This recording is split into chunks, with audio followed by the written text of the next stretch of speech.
lot of pain to our farmers, for that's when Russia invaded Ukraine and caused the price of the fertilizers we import from there to go up 3 times in 6 months, forcing us to accept that global fertilizer prices by which we had promised that a 50 kg bag would cost less than 5,000 kwacha was no longer realistic, thus requiring us to raise the price. You may recall, Madam Speaker,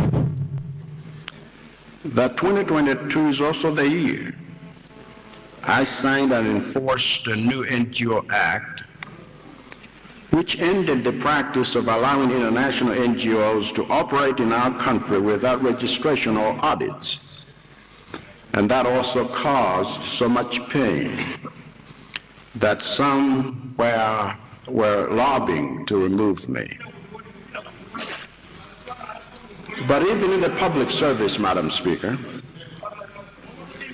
it caused great pain to some when I signed and enforced the new Public Finance Management Act, resulting in the arrest of dozens of civil servants caught trying to steal public funds.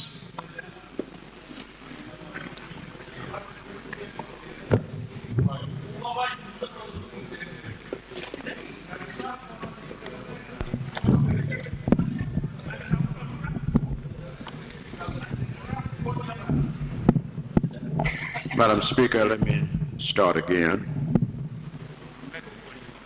But even in the public service, it caused great pain to some when I signed and enforced the new Public Finance Management Act, resulting in the arrest of dozens of civil servants caught trying to steal public funds and preventing all political parties from taking and using public funds for political rallies.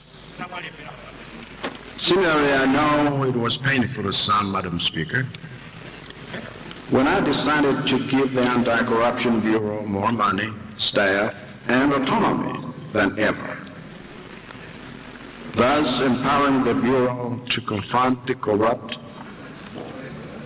corruption of a few members of my own party and government, or when I decided to suspend or dismiss them from public office, so that as I stand here today, it is the opposition party seated on my left, not my party or cabinet seated on my right, that is keeping individuals in its top leadership who are answering corruption charges.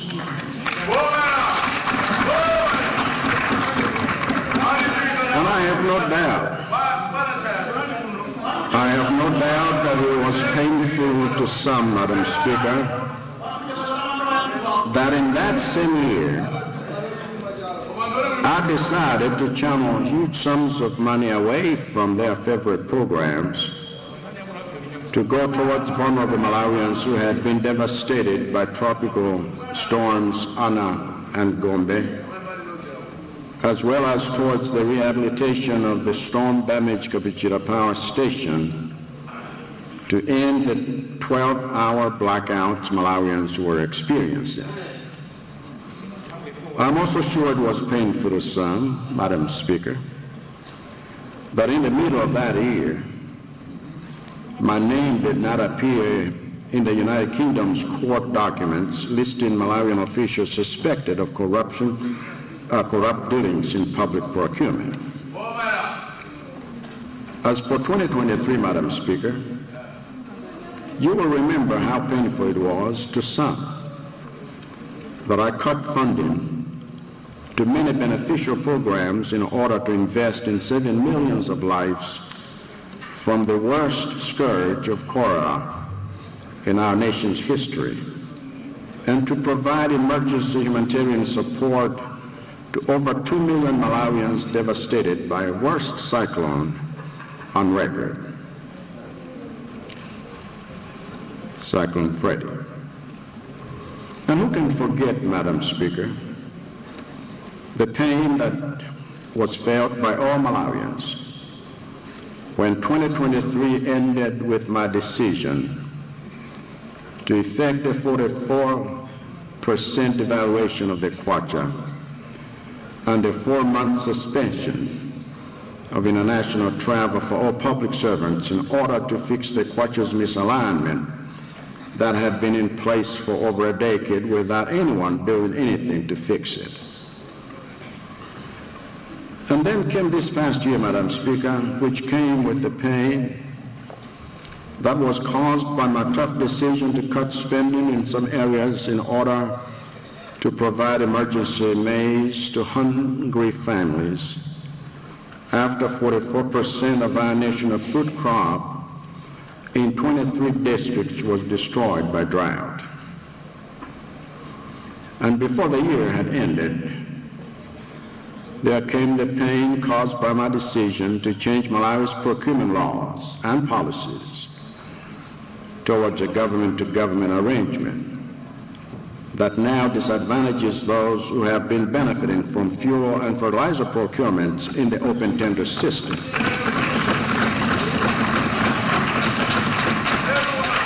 Just as there are many who are not happy with my recent executive order requiring those who receive forex from abroad to pass it through the Reserve Bank where it can no longer be traded on the criminal black market.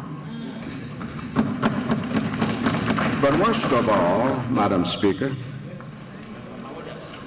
it has been excruciatingly painful to feel our hearts breaking from the shocking and tragic death of late Vice President Chilima and 8 others. Painful to feel our society being torn apart by political witch hunts and conspiracy theories about the accident. Painful to read the Commission of Inquiry's report detailing how they got on that plane, how they died, how various agencies responded when they lost contact with them, and how they were found. Painful to see the bereaved families, whom I have personally spent time with, caught in a spiral of grief compounded by political exploitation and feelings of despair.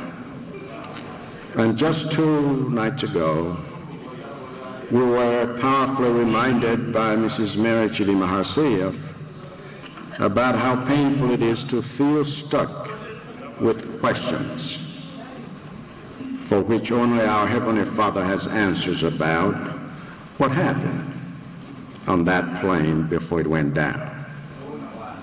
Madam Speaker, as you can see, pain has been our portion these past 4 years. And while the pain of losing loved ones has been caused by tragedies beyond our control, there is no question in my mind that the pain of losing opportunities has largely come from the systemic surgery I promised to do to prevent the use of government as an instrument for the personal enrichment of a few and promote the use of government as an instrument for the collective development of many. So today, Madam Speaker, after 4 years of allowing me to do this painful surgery in Malawi, after 4 years of endurance from Malawians of the pain they have gone through because of this surgical shift from personal interest to national development, I stand before you to report the good news that has come from this surgery. I stand before you, Madam Speaker, to report the food security development, the economic development, the governance development, the human capital development, and the infrastructure development I have delivered in each district.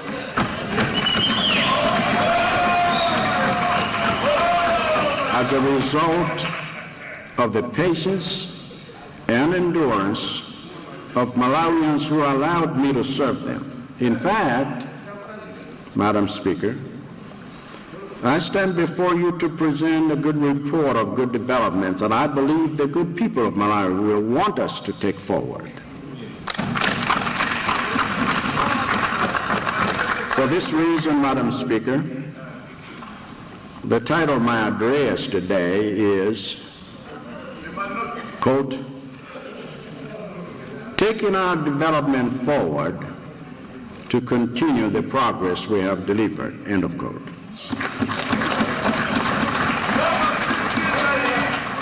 So, Madam Speaker, allow me to begin my submission of the progress that the sacrifice of Malawians over the past 4 years has enabled me to deliver nationwide, with a report on what we have done for the good people of Chitipa, who are represented in this House by Honorable Msupa, Chilenga, Mwinsongole, Masewa, and Nyana.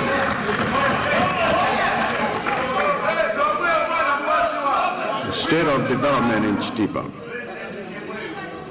In the area of Chitipa's food security development over the past 4 years, my administration has done the following.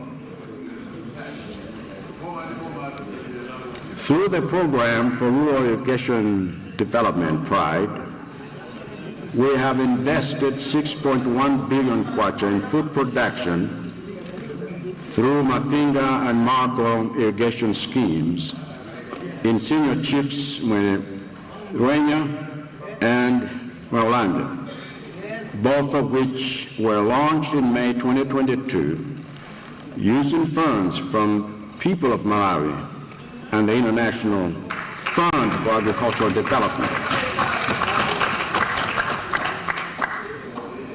Through the Affordable Inputs Program, AIP, we have supported 59,637 farmers with low-cost fertilizer in the 2020-2021 growing season, followed by 48,052 in 2021-2022, 29,056 in 2022-2023,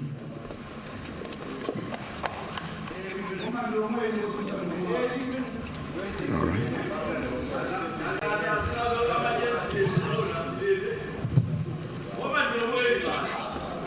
Thank you.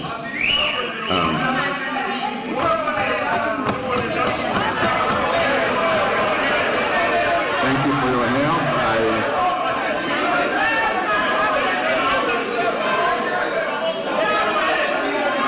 I was secondly addressing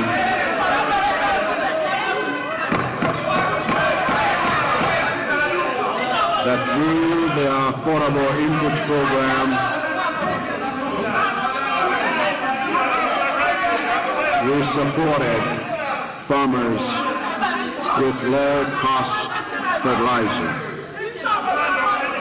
Beginning in 2020-2021 season with 59,637, followed by 48,052 in 2021-2022, and 29,056 in 2022-2023, 18,990 in 2023-2024, and 13,722 in 2024-2025, showing a steady graduation from the program. Through the National Economic Empowerment Fund, NEF, we have provided 949 million kwacha worth of loans for fertilizer to another 1,205 farmers in this growing season.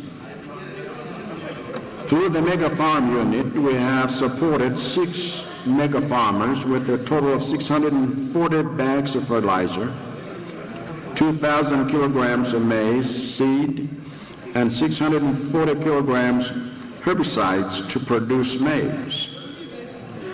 For those with food shortages, we distributed 579 metric tons of maize, reaching 5,791 households. Apart from the school feeding programs, we are running in 183 of Chitipa's primary schools.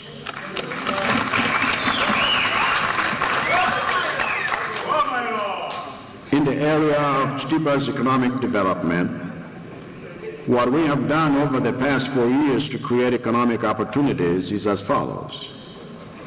We have installed a communication tower at Mwese to ensure people have access to information and can communicate for business. We have brought electricity to 171 centers and connected 2,054 houses to electricity through Merit 9 and MEA projects respectively. We have installed home solar facilities in 4,333 homes to ensure households have access to light, charge their phones, and communicate for business off the grid. We have extended free water connection to 89 houses. We have provided loans amounting to 2.6 billion kwacha disbursed to 4,477 beneficiaries who have started their own business ventures. We have made social cash transfers to 5,555 households and given access to incomes to an additional 13,763 households under the Climate Smart Enhanced Public Works. And in terms of Chitipa's governance development, Madam Speaker, we have also delivered so much progress in the past 4 years. For example, to manage land administration issues fairly, we have established a district land tribunal, recruited a district land registrar, devolved land functions, and we deployed 7 staff members to the district council. Similarly, in matters of gender justice, we have worked with the Chitipa Magistrate Court, Misuku Third Grade Magistrate Court, and Tarine Third Grade Magistrate Court to increase people's understanding of how to interpret and implement gender laws at the district council. The same collaborative approach has helped us to make great strides in advancing Chitipa's human capital development in the past 4 years. Specifically, we have collaborated with 5 communities in Chitipa to build them each a community day secondary school, which can now be found at Chua, Namapasa, Namasasa, Karopa, and Goya, which are in addition to the 7 primary school blocks and 26 secondary school blocks we have built to improve enrollment figures in the district. Collaboration has also been our approach to the usage of the Constituency Development Fund that my administration provides every member of this House, which has had a great impact in Chitipa, producing 4 administration blocks and 28 houses for teachers. Correspondingly, we have recruited 630 primary school and 1,560 secondary school teachers to ensure that we reduced teacher and pupil ratio. So that's the capacity building side. But there's also a health promotion side to human capital development, which is why we have given the people of Chitipa 4 new health posts, namely Musimero, Socorro, Titi, and Kavumero, while at the same time rehabilitating 3 old ones, namely Fumbo, Kameme, and Chitipa District Hospital. Beyond this, Madam Speaker, we have given the people of Chitipa other infrastructure development, including the Meru Garrison, where we have constructed 100 housing units. Then there is the Chitipa-Irumba Road, whose construction is at 18%, while the 260-kilometer Rumpin-Yiga-Chitipa Road, whose construction I found stagnated when I visited, is now back on track. Because of these developments that we have either delivered or are making progress on in Chitipa, we want to stay focused on completing them going forward especially because my plan is to see Chitipa become a major corridor for trade between Malawi, Tanzania, and Zambia, and to see Chitipa become home to a major city that facilitates the tri-nation trade. After all, Madam Speaker, if we have delivered so much to the people of Chitipa in their season of sacrificial pain, imagine what we will deliver to them by 2030. But,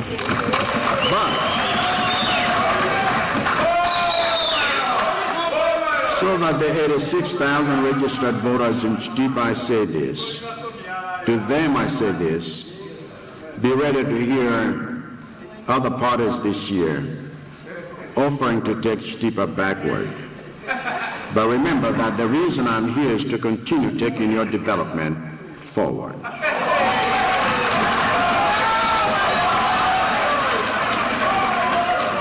State of development in Karonga. Madam Speaker, let me now present a report on what my administration has been able to deliver for the people of Karonga, who are represented here by Honorable Kaira, Mwambande, Mwawanda, Ndovi, and Kandawiri. Because of Karonga's willingness to ensure the pain of sacrificing personal gain for collective development over the past 4 years, we have delivered so much progress in very difficult conditions.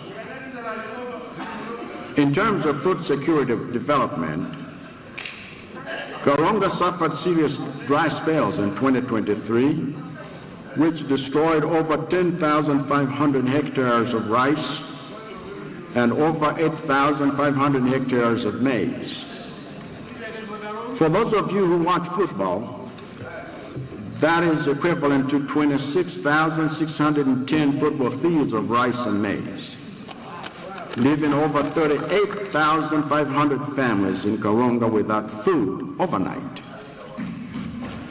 So what we have done in 4 years is to ensure Karonga has a backup plan for growing food in and out of season, even when it does not rain.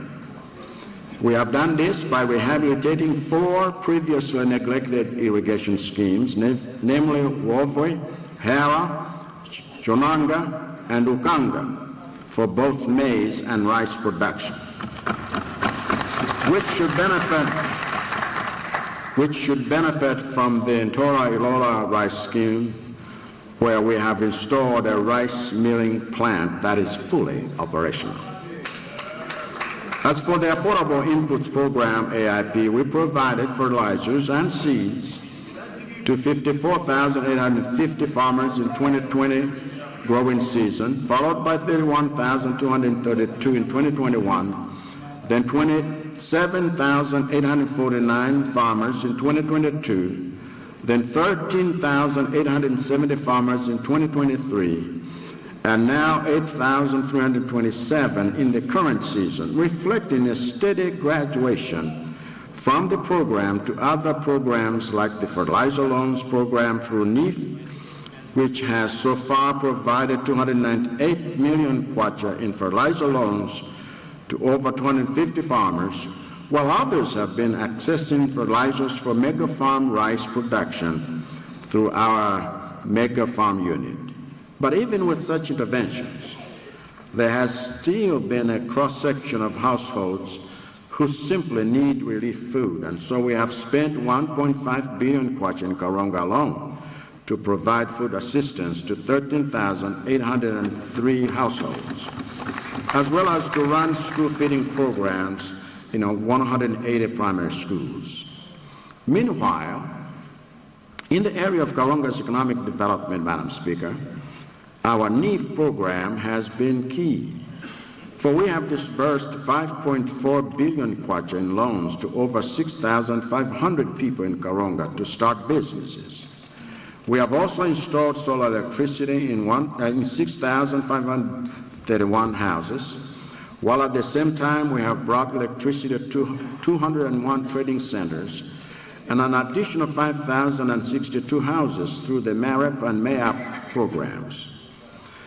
Then we also installed a communication tower around Chukutu Center to connect the people there to the internet through the Last Mile project, all while bringing free water connections to 435 houses. To ensure economic security for the most vulnerable, we have made social cash transfers to 8,062 households and provided incomes to 15,967 households under the Climate Smart Enhanced Public Works. As for governance development, Madam Speaker, as in Chitipa, so too in Karonga, we have established a district land tribunal and recruited a district land registrar. Additionally, we have worked on facilities for the delivery of justice by rehabilitating and refurbishing Uliwa Magistrate Court so that cases can be heard there. Similarly, in the area of Karonga's human capital development, there is no question that the future for the youth of Karonga is tied to their access to education, which is why we have constructed 3 community day secondary schools there, namely Nyanje, Bundi, and Mayoka. This quest for more access to education is also why we have built 8 primary school classrooms and 24 secondary school classrooms and recruited 342 primary school teachers and 1,440 secondary school teachers for the education of Karonga's youth alone. And since the education of the mind must go hand in hand with the health of the body, we have now built a total of 6 health posts in Karonga, namely Humbo, Mlonda, Urak, Chitende, Tukutu, and Tekera. But these health posts, Madam Speaker, are just a scratch on the surface of the infrastructure development we have delivered to Karonga. The $26.7 million Karonga Tower Water Supply Project, for example, is now nearly done at 98%. And so there are 184,000 people about to have clean water in Karonga town and the surrounding areas of Pusi, Ipata, Nyungwe, all thanks to OFID and Badea for partnering with us to get the project done. I must also thank the honorable members of Parliament from Karonga for the proper use of the Constituency Development Fund that I provided. For that has so far produced over 600 boreholes, 10 water systems, 55.5 kilometers of paved rural roads, 10 bridges, 8 administration blocks, and 36 teacher houses.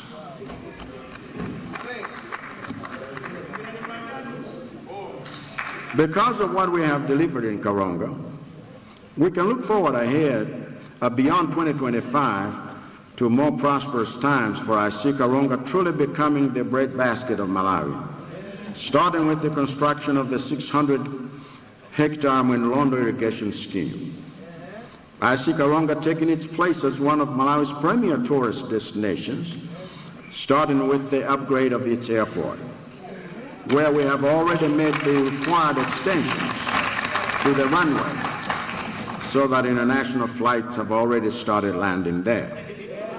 I see Karonga rise into its potential as a mining powerhouse that finances its development, starting with the correction of past errors and acts of fraud that robbed Karonga of the benefits of the Kairakera uranium mine. This is the direction in which I will take the development of Karonga. So to the 149,000 registered voters in Karonga, I say this: be ready to hear other parties this year offering to take Karonga backwards, but remember that the reason I am here is to continue taking your development forward.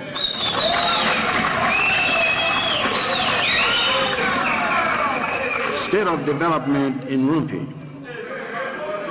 And now I wish to report to the good people of Rumpi, whom I have the honor of having as my in-laws, and who are represented here by Honorables Karua, Mhango, Chindumba Mkandawile, and Dadawiza Mkandawile.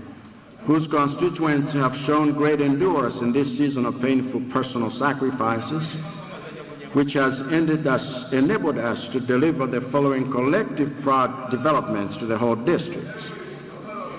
In food security development, we have distributed food to 5,764 households that were identified by last year's vulnerability assessment as being insecure, which accounts for 1 person in 20. We are providing AIP support to 15,255 beneficiaries in the district. We've been providing social cash transfers to 5,061 families and climate smart cash to another 10,416 households. In economic development, we have disbursed 1 billion kwacha NIF agricultural loans to 2,708 farmers and disbursed another 5.2 billion kwacha to 6,300 people to start their own businesses. We have disbursed MAIC loans to 20 farmers for the creation of mega farms on estates that had remained unused for 30 years. The Mega Farm Initiative, we have extended MAIC loans to 20 mega farmers. Through Agicom, we have disbursed 726 million kwacha to 8 cooperatives involved in production, and they have built warehouses, purchased livestock, and procured processing equipment, and will support them in the coming year with the procurement of tractors. We have given support to 19 and 5 SMEs through the Finesse project to boost their business revenues. We have safeguarded Rumpi's tourism potential by constructing 80 kilometers of fencing around Waza Marsh Wildlife Reserve to reduce human-wildlife conflict. We have increased officers to the Rumpi District Council to address issues with land that is critical to the economic security of locals. In human capital development, we have constructed the Kapenda Health Center and the Mpopa Maternity Wing. We have constructed a new mortuary at Borero Community Hospital. We have recruited and deployed 191 medical personnel. We have provided university student loans to 1,002 students. We have recruited and deployed 22 permanent teachers and 96 auxiliary teachers. We have distributed 2,248 tablets to 25 schools under the BFIT program. We have constructed 16 new classroom blocks in 15 primary schools, 6 of which are already complete. We have constructed Bale and Matunka Community Day Secondary Schools with support from the U.S.-funded SEED project, and we have expanded Old Salawi and Katoro Community Day Secondary School under the ECOS project. We have constructed an ICT lab at Jalawi Community Day Secondary School and commissioned the Rumpi Teachers Training College. We have launched Jarira National Girls School for the advancement of girls' education, and we have rehabilitated 50 classroom blocks, 4 hostels for girls, 30 teachers' houses, and 6 administration blocks across the district. In infrastructure development, we have constructed 20 bridges and graveled 50 kilometers of local roads. Under GSED, we have constructed 2 new schools, a maternity wing at Popa, and 2 health centers. We have constructed the Chikwawa to Bembe via Barrero Road, of which 18 kilometers has already been tarred. We are also constructing the M1 road between Rumba and Chiweta, 66.5 kilometers of which runs through Rumpi. We have connected 203 households to electricity under merit, plus additional 9,143 under the Solar Household Initiative, as well as another 2,117 under MEAP. We have connected 125 households to piped water under the Free Water Connections Initiative, and with generous support from the Peace Parks Foundation, we are implementing the $4.4 million Tazima Gravity Piped Water Supply Scheme, designed to serve over 18,000 people, in addition to the 6 water supply schemes built with the constituency development funds we have been provided. We have constructed 90 housing units for the security agencies in the district. That's improving public safety. And there is plenty more that is in the pipeline for the people of Luntha in the coming season when it comes to infrastructure development, including the construction of the Chikwawa-Eotin Road, the completion of the Chikwawa-Bembe Road, the extension of the Bembe-Nyikantarire Road, the rehabilitation of Bwengu-Jakwa Road, the rehabilitation of Chueta-Mlore Road, the construction of new health centers at Kanyenjere, Poka, Uzumala, and health posts at Kozo, Zombe, and Bowe, the installation of street lights in Rumpi Boma, the completion of the Chitimba Gravity-Fed Water Scheme, completion of the Uzumala Gravity-Fed Water Scheme, and the rehabilitation of Mlowe Dike. Because of the patience of the people of Rumpi, in enduring a season of painful personal sacrifices, these are the collective developments that are coming to Rumpi to build on the many we have already delivered. So my message to the 94,000 registered voters in Rumpi is this: be ready to hear other parties offering to take you backwards, but I ask you to remember that the reason I'm here is to take your development forward.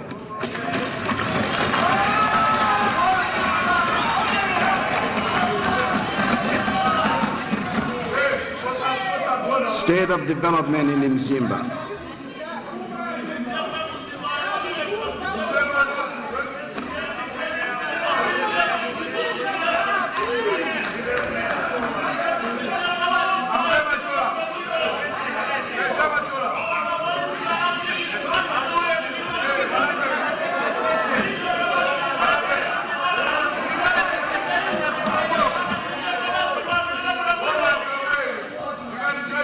Madam Speaker, state of development in Mzimba, Madam Speaker, that's my next report on what my administration has delivered for the people of Mzimba, who are represented here by Honorables Kalaire Banda, Chihana, Chira, Chirunta Mgwira, Hara, Chamblanyina Jere, Kaunda, Mamlima, Shatima Nkata, Piri, Shawa, and you yourself, Madam Speaker.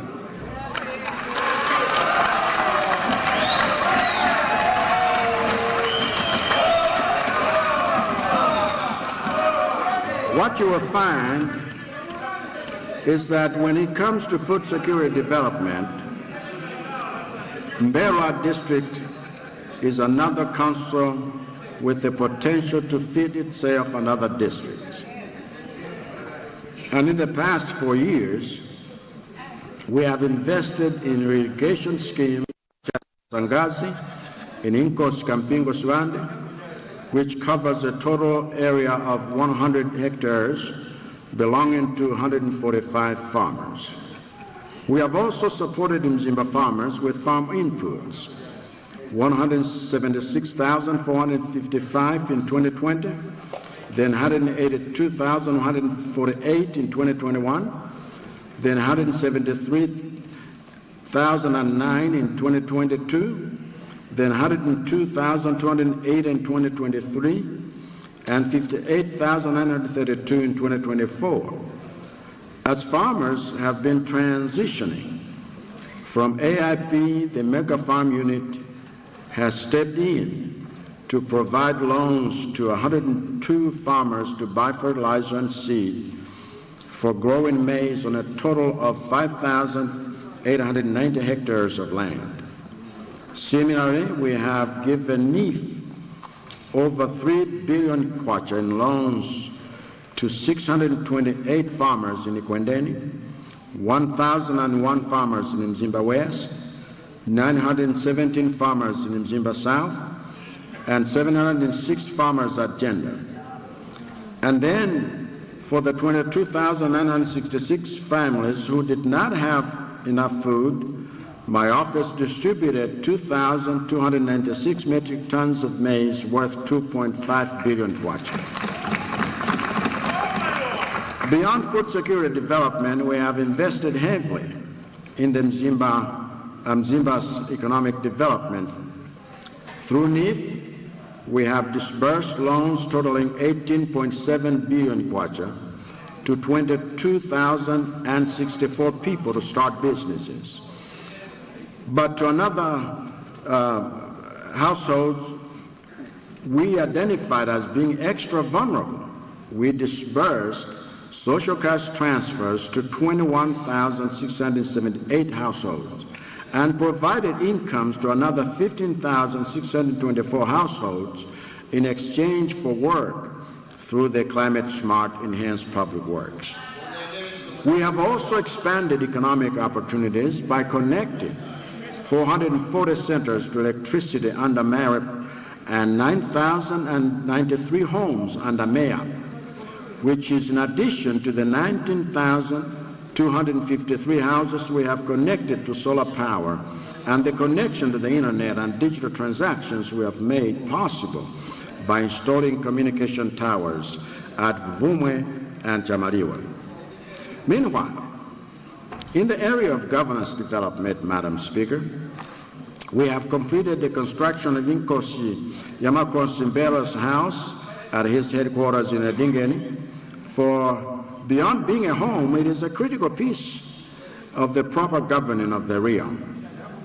Additionally, through the GSED project, we have empowered area development committees such as Mzuguzuku to monitor usage of constituency development funds. For I increased the CDF allocation to serve people, not politicians.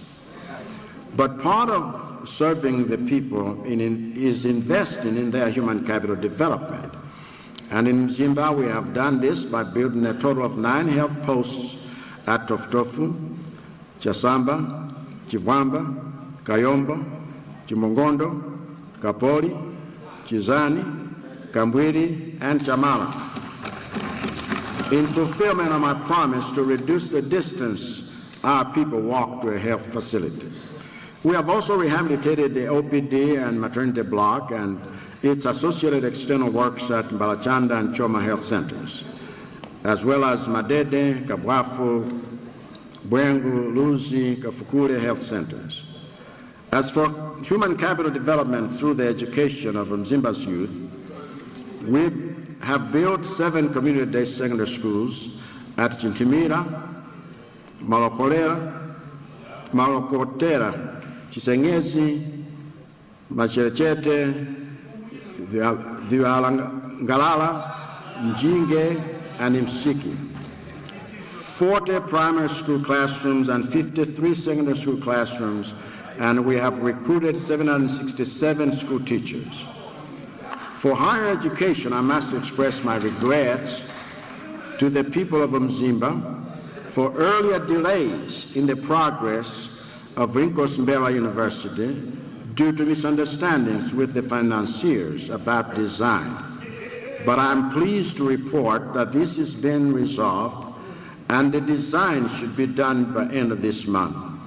While 2 contractors are already on the ground constructing the perimeter fence, and another contractor has already begun mobilizing equipment, materials, and other resources to begin construction of the main facility in the second quarter of 2025.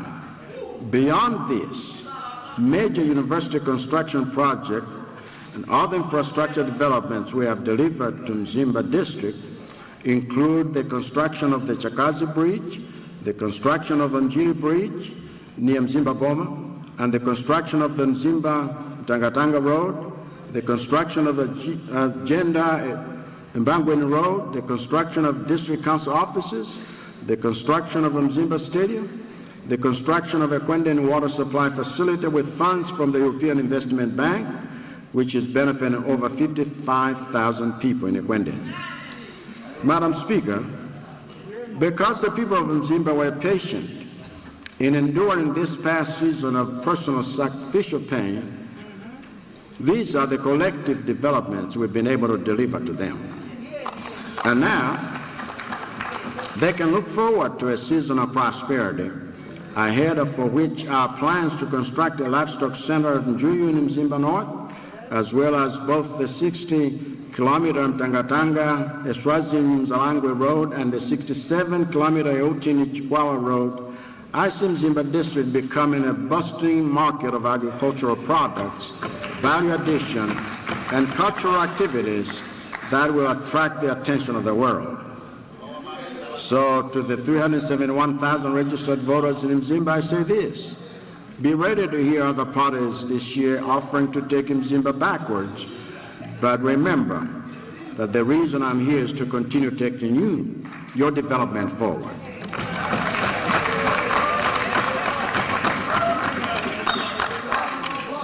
Still a development in Nkata Bay. Next on my list are the good people of Nkata Bay, Madam Speaker, who are represented in this House by Honorables Jimpeni, Kanyasho, Kaunda, Pande, Mwase, and Ngoma. In the area of food security development, what we have done for the food security of Nkata Bay in the past 4 years includes construction of the 450 hectares Linga irrigation scheme, which is one of 16 new irrigation schemes covering 2,215 hectares. Under the Green Belt Authority, we have also started rehabilitating Luea irrigation scheme, where 100 hectares have been restored and water intake works completed. Meanwhile, our Affordable Inputs Program provided fertilizer and seeds to 46,000 farmers in 2020, 30,835 farmers in 2021, 20,926 in 2022, 16,810 in 2023, and 9,904 farmers in 2024.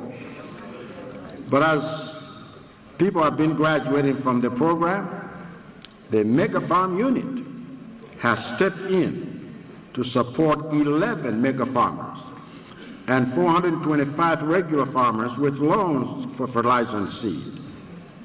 And then, for as many as 10,494 families without food to eat, enough food to eat, we have provided 2,296 metric tons of maize worth 1.1 billion kwacha. But everyone visiting Nkata Bay will see immediately that the people are entrepreneurial, and so we have delivered enormous investments in their economic development as follows: 3.1 billion kwacha in NIF loans for starting businesses has been disbursed to 4,506 people. 6,470 vulnerable households have been receiving social cash transfers, and an additional 14,176 people who can work have been served by our Climate Smart Enhanced Public Works.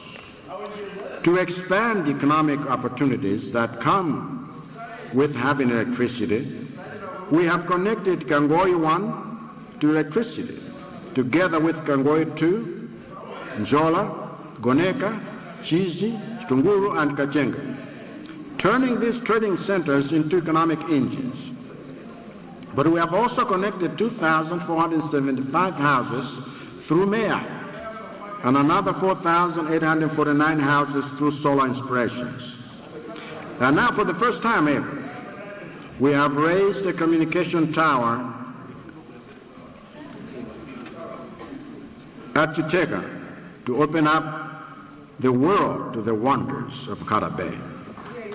Nkata Bay is a tourist dream, and we want the world to come and enjoy it. This is why we have also focused on its governance development by increasing the participation of locals in the tourist sector there, including a phased tourist functions devolution program that will encourage locals to create local products and activities for tomorrow's tourists.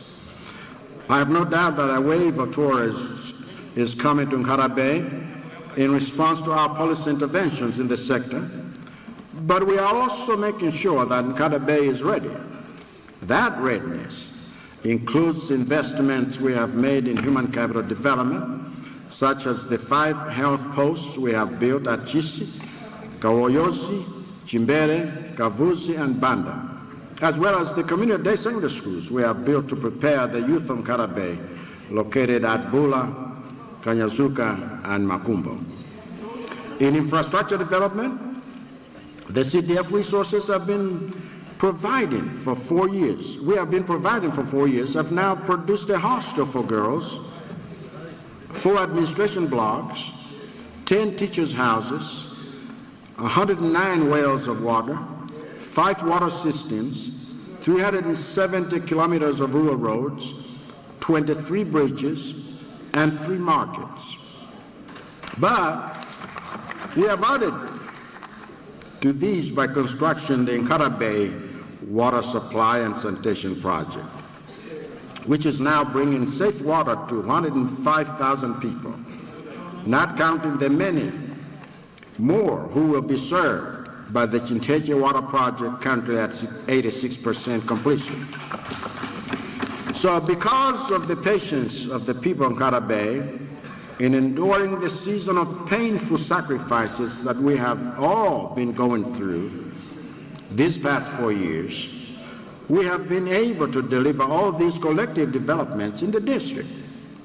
That is why my message to the good people of Nkata Bay is this: be ready to hear other parties this year offering to take you backwards, but remember that the reason I'm here is to continue taking you forward.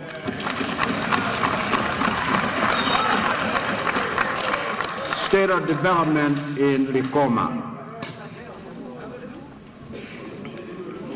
Madam Speaker, from Nkata Bay we go 79 kilometers east to find the good people of Likoma.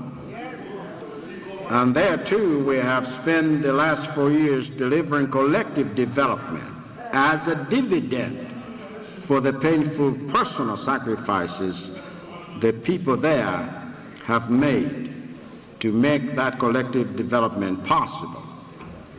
For even though they are only represented in this House by Honorable Ashim Songwe, under the Constitution of Malawi, they have as much of a right to development as any other district, which is why I made sure that I visited the island while in office to end the long history of the island being neglected by sitting heads of state. In food security development, we have reached a cumulative 3,731 households with fertilizers between 2020 and 2025. We have put 323 households on social cash transfer, and an additional 2,584 on climate smart cash to give income security to the most vulnerable.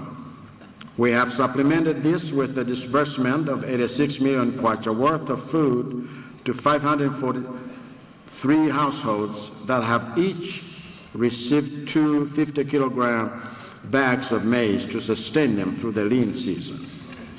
In economic development, we have extended NIF business loans amounting to 1 billion kwacha to 1,696 people to boost their business.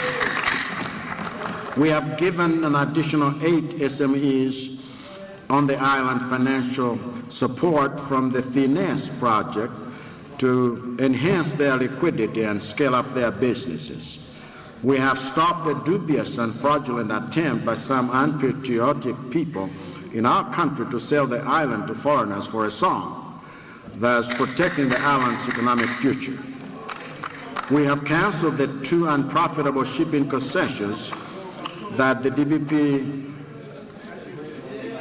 had given to a foreign company for 35 years, and we are now on course to capacitate the Malawi Lake Service Limited to make money and create jobs for Malawians that depend on the lake.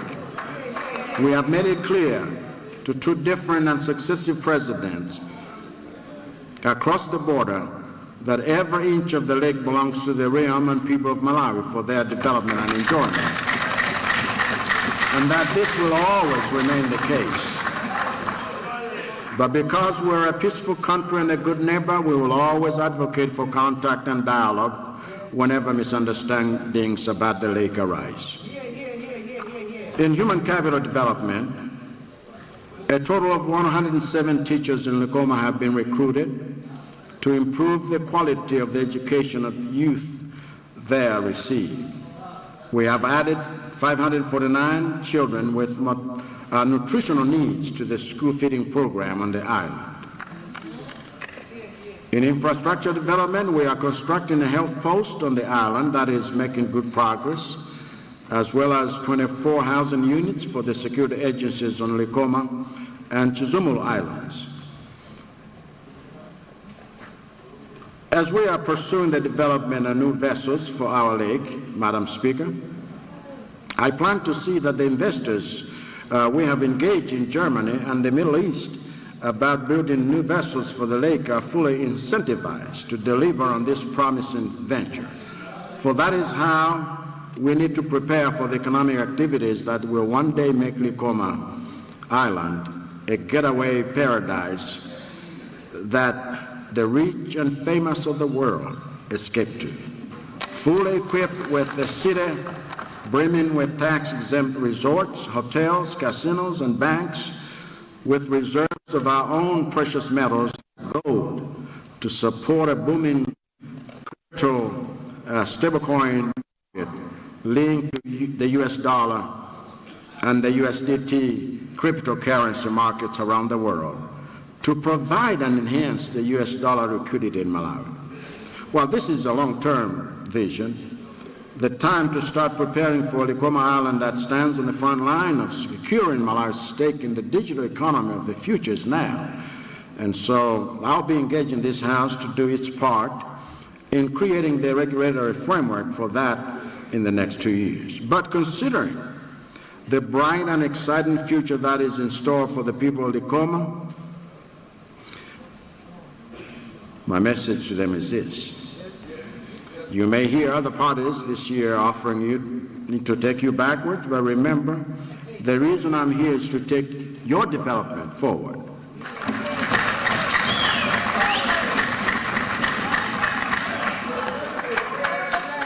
Madam Speaker, allow me to take you from Great North and its beautiful mountains and forests to the Great South and its valley of meandering rivers, because what my administration has done there in 4 years is also a credit to the endurance of the people I have had the honor of serving there. And to start with, I will report on the state of the developments we have delivered to the good people of Nsanje District, who are represented here by Honorables Chizuzu, Ganda, Mohammed, Mandevana, and Valeta.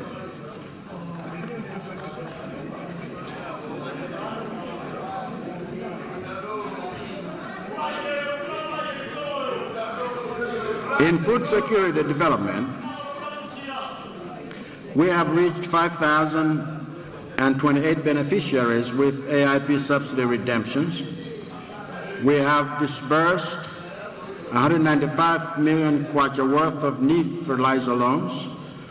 We have disbursed 3.9 billion kwacha worth of food to 36,904 households. We have disbursed social cash transfers to another 7,074 households. We have disbursed climate smart cash to another 20,423 beneficiaries. We have also disbursed cash transfers to families affected by the Cyclone Freddy, reaching another 51,588 beneficiaries. We have rehabilitated Masengere and Mourne irrigation schemes to grow food on 1,000 hectares of land. In economic development, we have disbursed 2 billion kwacha in NIF loans to 2,438 people in Sanje for starting businesses. We improved access to finance for 608 micro, small, and medium enterprises. Under Merit 9, we have connected 100 households to electricity. In human capital development, we built 1 school, added 29 new classrooms, and recruited 231 primary school teachers on permanent basis. We have finished the Tengani Community College, which is now operational, to give the youth of Sanje skills that are marketable. In infrastructure development, we have built 28 houses for security agencies in the district to improve its security as an important border district. We have completed the 31-kilometer Sanje Market Road, which is now fully operational and being enjoyed by everyone in the district. We have delivered free water connections to 500 households. We have revived the railway system in Sanje, bringing cargo from Mozambique for the first time in 41 years. Going forward, the import and export corridor we will create through Sanje will make prices of goods go down in the long term, as well as bring in forex through the export of our own products through the railroad track into Mozambique there. And for this reason, Sanje will become a major player in our economy over the next 10 years, bringing everything from fuel to fertilizers that's requiring the construction of proper storage facilities of international standard, among other support services. We have already done so much in Sanje under difficult circumstances, and I will stand with the people there until all our dreams for their development are done. So, my message to the people of Sanje is this: you may hear others telling you, offering you to take you backwards this year, but remember that the reason I'm here is to take your development forward.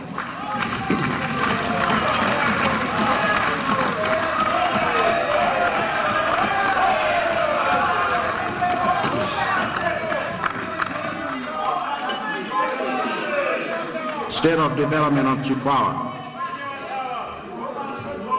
Madam Speaker, I now take you up towards Chikwawa District, whose constituents are represented here by Honorables Burgess, Jomanika, Dossi, Abdul Karim, Kumbanyiwa, and Mia. And while the people of Chikwawa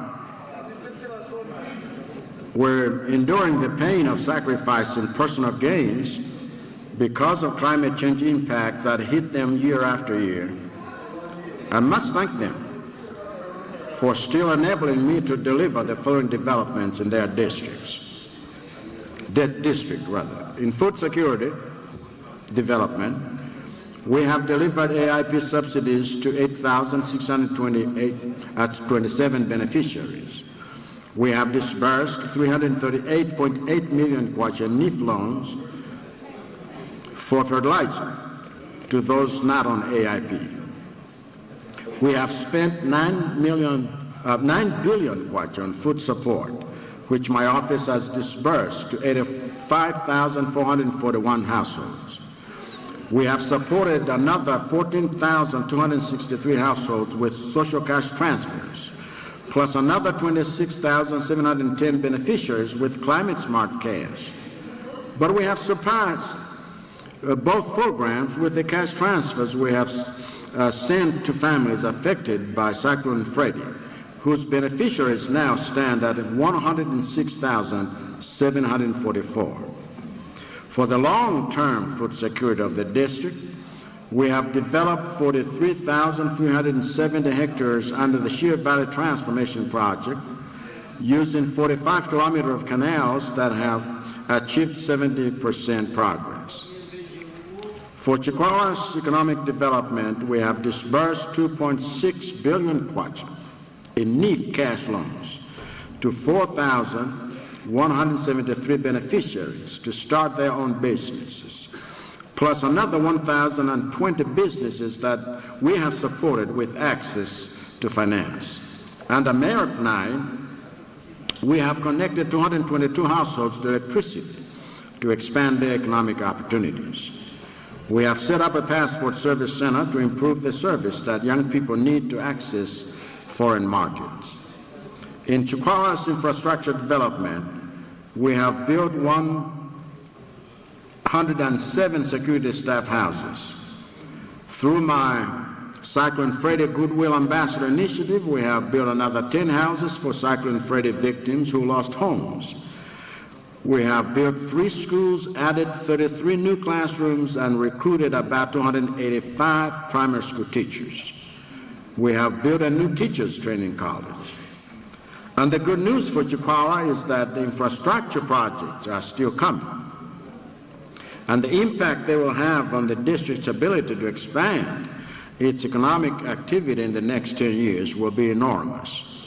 This is especially true of new roads we have in the pipeline, such as the 95-kilometer Tabwa-Bangula Road, the 85-kilometer Sidikmia Highway, and the 62-kilometer Gwanda-Chakwamba Highway,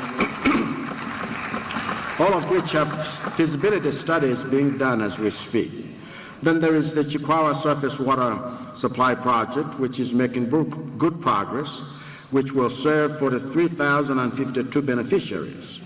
Although so far we have already connected 650 homes to piped water for free, as we promised. And I want to see these developments to their completion because it is what the people of Chikwawa deserve.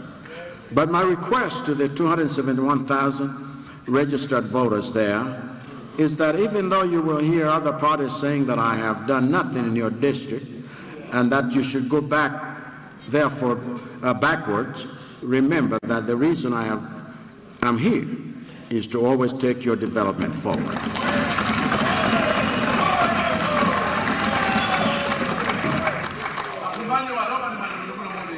State of development in Cholo.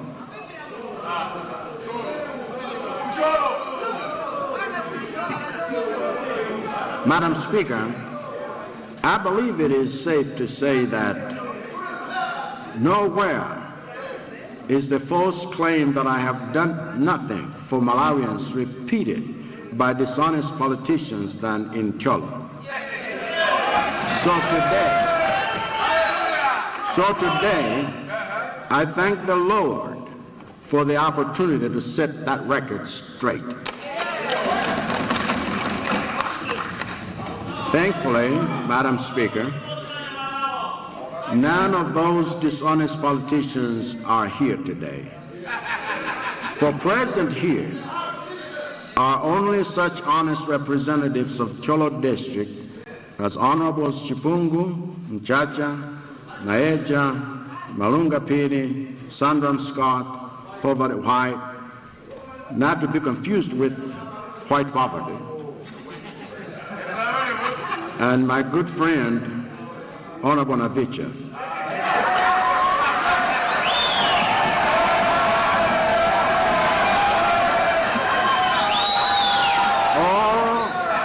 All of whom I trust to convey this report to the good people of Cholo without distortions.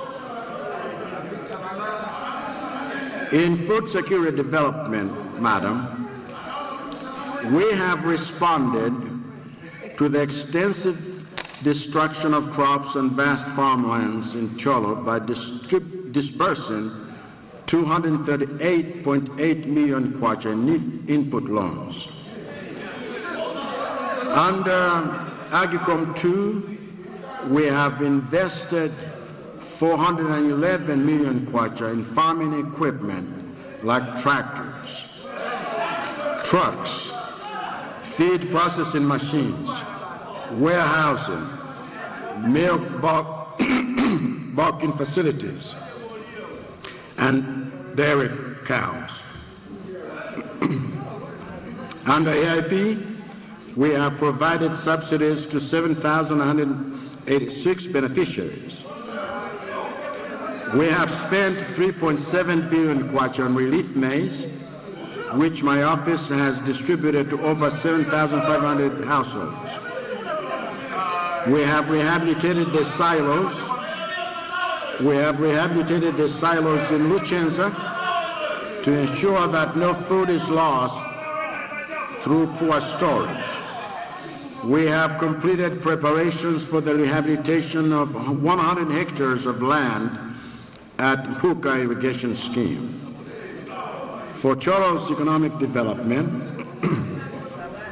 we have disbursed 67.8 million kwacha NIF cash loans for business. We are making Cholo a safe place for business by constructing 100 houses for security agencies there. We have connected 9,766 homes in Cholo to electricity through MAP and SHS initiatives. We have connected 550 homes to electricity for free. We have rescued hundreds of laborers in the tea estates from years of exploitation and abuse, while supporting the tea farms to meet international standards for compliance with the law in order to resume operations that are essential for Malawi's export revenue. For human capital and infrastructure development, we have constructed 12 health posts at Tukuta, Namatuni, Towera, Lomola, Kate, Katombere, Sabwe, Chilengo, Zimbiri, Kwetemure, Amalika, and Chitembe. We have also constructed 2 new secondary schools, 19 new secondary school classrooms, and 7 primary school classrooms. We have almost completed the 77-kilometer Cholo-Bangura Road. So, no matter what anyone tells the people of Cholo about me, I know they are wise enough to recognize the truth. And the truth is that even though the 253,000 of you who are registered voters there will be told by other parties that this is the year to go backwards, I ask you to remember that the reason I'm here is to continue taking your development forward.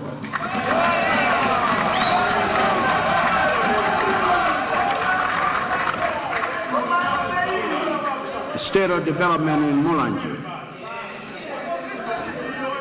Similarly, Madam Speaker, here's what we have delivered in food security development for the good people of Mulanje, who are represented in this House by an army of honorables in the names of Chida, Kilekwa, Matanda, Musowa, Kenda, Samson Pili, Tambala, Nankuma, and Chaponda, the honorable leader of opposition himself. In the 4 years I became president, we have disbursed 300 million kwacha in loans for fertilizers. We have spent 519 million kwacha on farming equipment to increase production on Agicom 2. We have provided AIP subsidies to 4,289 farming households. We have spent 7.4 billion kwacha on relief maize, which my office has distributed to 69,497 households in Mulanje alone. We are making Mulanje a secure place for business by constructing 26 security houses that are in progress. In human capital and infrastructure development, we have completed the construction of 3 health posts at Sukayawe, Chimbalanga, Nankonyo, as well as the rehabilitation of the laboratory at Mulanje DHO. We have invested in the youth of Mulanje by constructing 9 new secondary schools, 46 new secondary school classrooms, and 21 new primary school classrooms, and recruiting 449 new teachers. We have connected 11,155 homes to electricity through the World Bank-supported MARIP, HS and MEAP initiatives and have made 650 free water connections. We have completed works on the Zomba-Jalich-Takari Road. We have also almost done with the structural works on Rural Bridge, and a new contractor will soon be on the site of Tuchira Bridge to finish the works there. Madam Speaker, the people of Mulanje deserve to have the development of their district continue on this path. It is understandable that the ravages of climate change in the past 4 years have caused them great pain. But it is their endurance of that pain that has made it possible for us to deliver such numerous developments to them. As such, all I can say to the people of Mulanje is that even though you will hear other parties offering to take you backwards, I ask you to remember that what I've done in the past 4 years is proof that the reason I'm here is to take your development forward.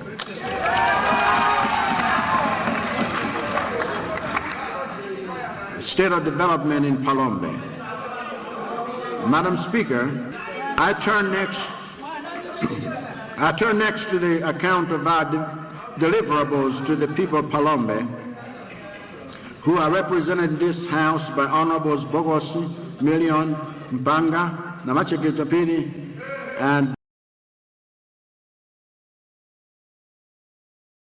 Mwina.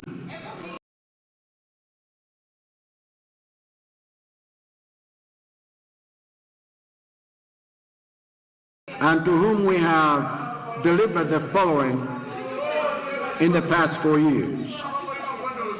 We have provided AIP subsidy fertilizer. We have spent 4.7 billion on food, which my office has distributed to 44,696 households. We have done social cash transfers to 11,099 households.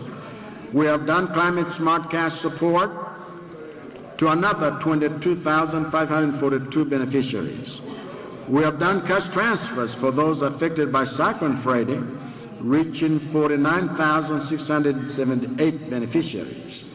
We have also provided El Nino lean season support to another 10,299 beneficiaries. And to stimulate economic activity for economic development, we disbursed a total of 2.3 billion kwacha in NIF loans to 2,851 beneficiaries, plus additional financing to another 1,020 SMEs for scaling up their business operations. We have secured a mining development agreement with Lancaster Exploration Limited, a subsidiary of Mkango Resources Limited, for the Songwe Hills rare earth elements mining project in the district. And we are being vigilant to ensure that the people of Palombe are the first beneficiaries of this national treasure. Under Merit 9, we have connected 67 households to electricity. We have also delivered 66 houses to Cyclone Freddy victims. We have set up a new border post at Likangala to enhance security and revenue collection. We have completed the construction of 29 security staff houses to make Palombe safe for business. And to advance Palombe's human capital, we have built 4 schools, added 39 10 teachers on a permanent basis, and we have fully operationalized the John Chilembwe Hospital. And we have delivered free water connections to 450 households. We have been able to do all of this because the gift of now that we have delivered all of these things in a season of sacrifice and pain, I ask the 170,000 registered not to be swayed by anyone who offers to take them backwards, because I can assure them that if they want a president who will take their development forward, here I am.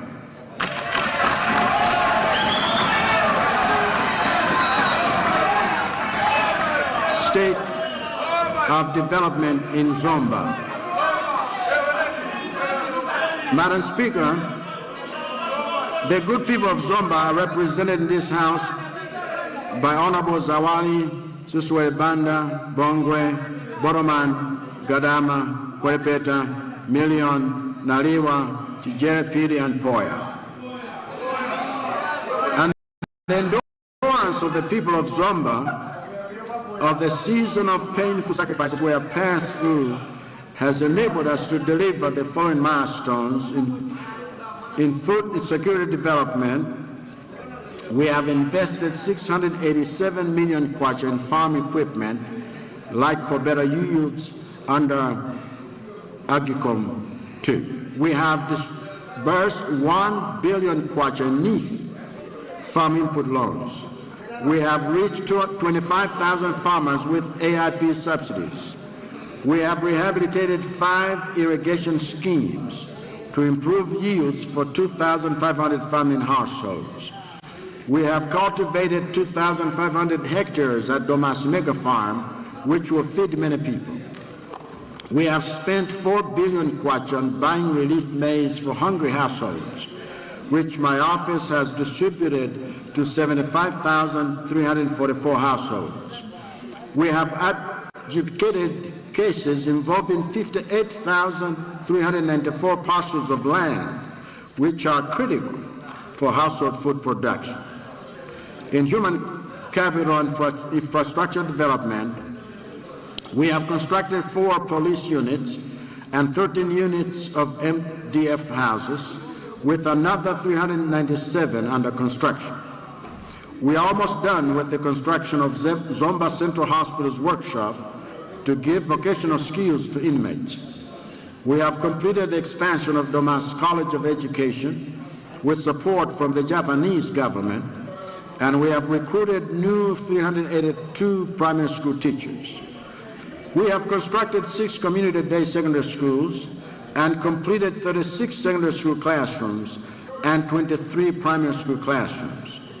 We have completed construction works for Nambande, Chinguma, and Gwaza health posts funded by GIZ, Canada Fund, and CDF, respectively. While construction work is ongoing for the health posts of Maulana and Nampula.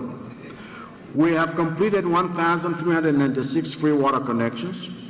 We have completed 90% of construction works for Zomba Stadium Phase 2. We have upgraded 23 kilometers of Zomba City roads, including Namiwawa Road dualization. We have completed construction of Zomba Jari Palombis Dakari Road. We have connected 13,705 houses to electricity under MARIP, MAYAP, and SHS. We have completed construction of 6 new secondary schools. When I think of Zomba, we have been able to do there for the people. It gives me hope of seeing Zomba become a major city again in the next 10 years. For it has so many advantages that we must put to good use. But I want to implore the 289,000 registered voters in the district not to fall into the temptation of following parties that promise to take them backwards. Because the reason I'm here is to take that development forward. The state of development in Chirazuru. In food security development, we are supporting 26,413 food insecure households with ongoing food relief. We have provided agricultural inputs to 4,030 beneficiaries through AIP. We have provided social cash transfers to 9,902 families and climate smart cash transfers to another 14,117 families, plus an addition of 5,686 families with cash transfers for post-Cyclone Freddy response. We have constructed 52 houses for families affected by Cyclone Freddy. In economic development, we have disbursed 1.7 billion kwacha to 906 farmers for agricultural input loans. We have disbursed 1.6 billion kwacha in NIF loans for new businesses.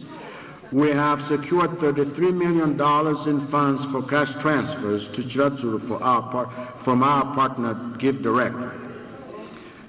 In human capital and infrastructure development, we have constructed 5 health posts, including Chimarira, Ngomba, Bunda, and Malaya.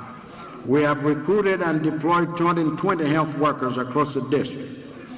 We have granted university students to 956 students loan from Chiradzulu. We have recruited and deployed 110 new teachers.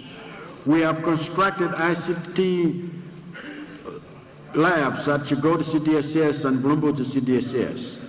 We are constructing 44 classroom blocks across 26 schools under the MERIP initiative. We have built 4 community-day secondary schools under the SEED project and expanded 2 community-day secondary schools under the ECOS project at Nguludi and Maravi. Through CDF resources account amounting to $1 billion for the district, we have constructed houses for 5 traditional leaders, Likoswe, Chema, Stera, Maoni, and Bunga. We have maintained 167 kilometers of local roads and constructed 47 bridges in Chiradzulu. We have connected electricity to 87 households under MERIP and 3,156 households through solar power. And just 2 weeks ago, we honored our promise to the Providence Industrial Mission by supplying non-ambulance services for the services of their hospital. State of development in Mwanza. Madam Speaker, the good people of Mwanza sent a son and a daughter to this house to represent them. And they are Honorables Chitsulo and Dausi.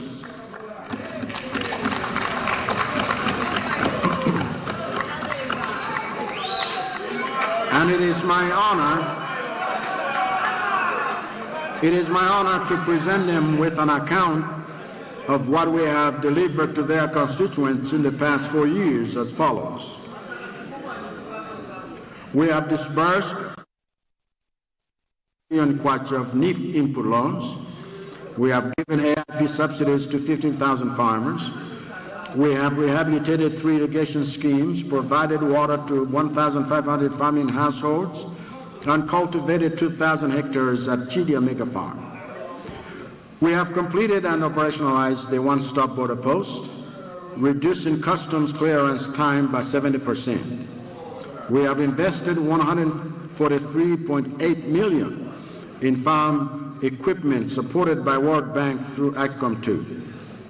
We have disbursed $53.7 million in NIF cash loans for businesses.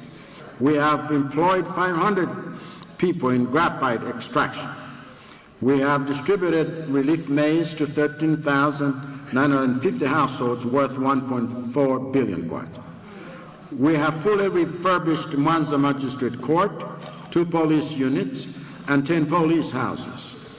We have completed Galata and Kalanga health posts, and we have upgraded Tambani Health Center to a rural hospital, while another 3 new health centers have been completed. We have completed 2 secondary schools. We are completing works for Mwanza Stadium to open it for the youth in 2 months. We have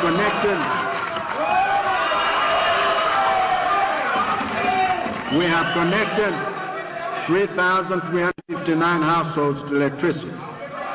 We have completed 550 free water connections. We have constructed 2 community-day secondary schools. Similarly, just next door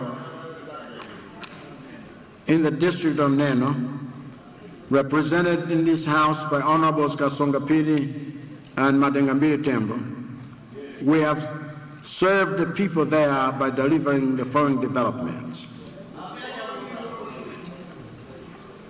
In food security development, we have disbursed 192.4 million in NIF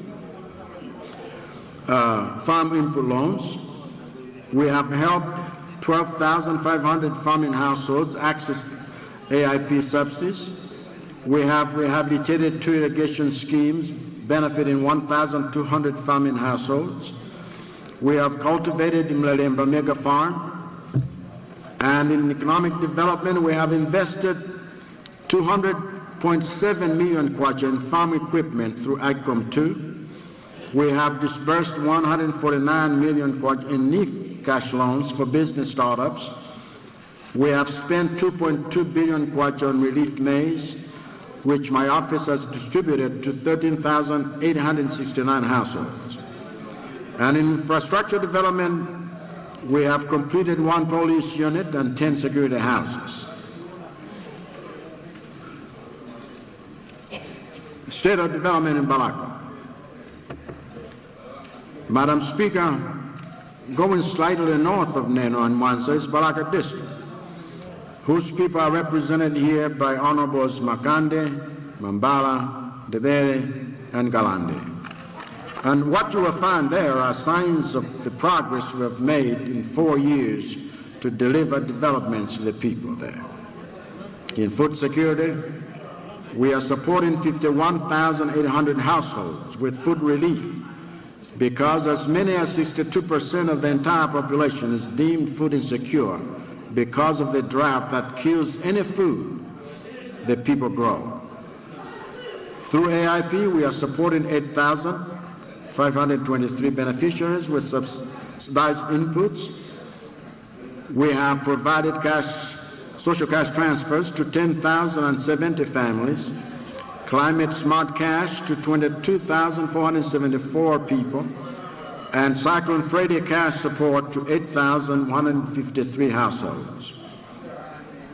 In economic development, we have disbursed 355 million kwacha in NIF loans for agricultural input to 539 farmers. We have also provided another set of NIF loans worth 2.5 billion to 4,277 individuals to support their businesses. Through the Mega Farm Initiative, we have extended maize loans to 2 mega farmers to cultivate maize and cotton. Through AgriCom, we are supporting 7 producer cooperatives to build warehouses, engage in livestock farming, and acquire processing equipment so they can open factories next. Through the World Bank-funded Finance project, we have assisted 2,103 SMEs, MSMEs, with access to financing. We have also provided training on mining to Tagwirizana and Simbweti gold cooperatives. I personally visited the Portland Cement Project site at Ngonga Hill last year, which will soon start operations and provide jobs for some of Balaka's youth. And to make Balaka safer for businesses, we have reduced the crime rate in the district by 4%, no doubt deterred by our successful prosecution of 568 cases across Balaka. In human capital and infrastructure development, we are constructing 2 health posts at Nkaya and Munguzi, 3 maternity wings at Kwitanda, Chimatiro, and Chiendausiku, and recruited 209 medical personnel. We have provided university student loans to 811 students from Balaka. We have recruited and deployed 437 teachers. We have distributed 4,748 tablets to Balaka schools under the BEFIT program. Under the MERIT, we are constructing 30 new classrooms, and we have expanded 3 community-day secondary schools under the ECOS project and constructed ICT labs at St. Peter's CDSS and Gombe CDSS.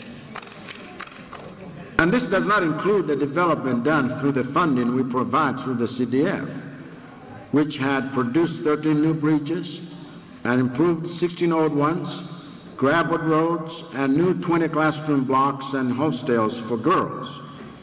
We are constructing the Balaka Town Loop Road, which had been neglected for decades. We connected electricity to 80 households under MARIP and 6,070 under solar installation households MEAP. We have connected 500 households to piped water through the Free Water Connection Initiative. And we have constructed 40 housing units for the Malawi Police Services.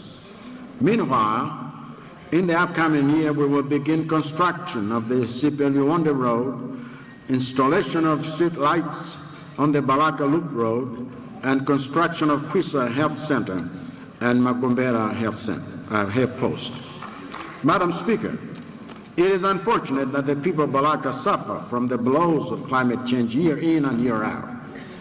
But I must commend them for their endurance, and it is because of their patience that we've been able to deliver so much development in the district, and I am determined to do more, because the only reason I'm here is to take their development forward.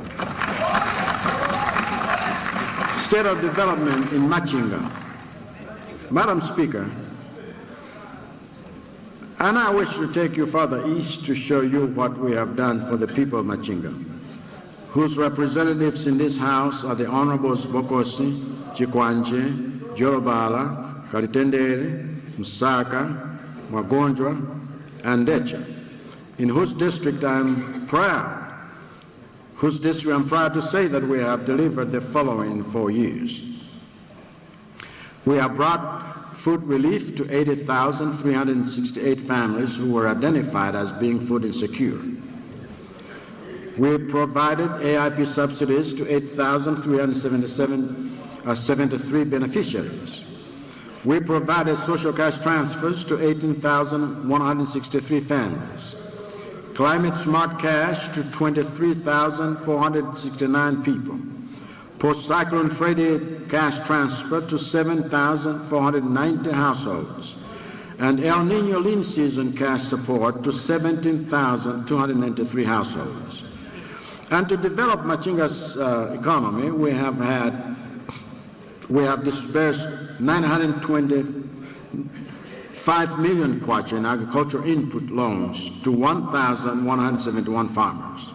We have disbursed 4.9 billion kwacha to 8,781 people to support their various businesses. We have created 4 mega farms to cut and rice. We are supporting 5 cooperatives involved in livestock farming and processing. Through the World Bank funded finance project, we have assisted 904 MSMEs with access to financing. We have also provided training on mine, safety, and regulatory frameworks to Birira Mining Cooperative, that's gold.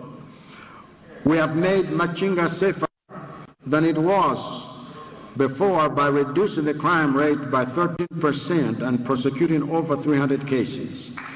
We have constructed 5 health centers since 2020. Upgrading Ntaja Health Center to Ntaja Community Hospital. We have provided university student loans to 537 students from Machinga.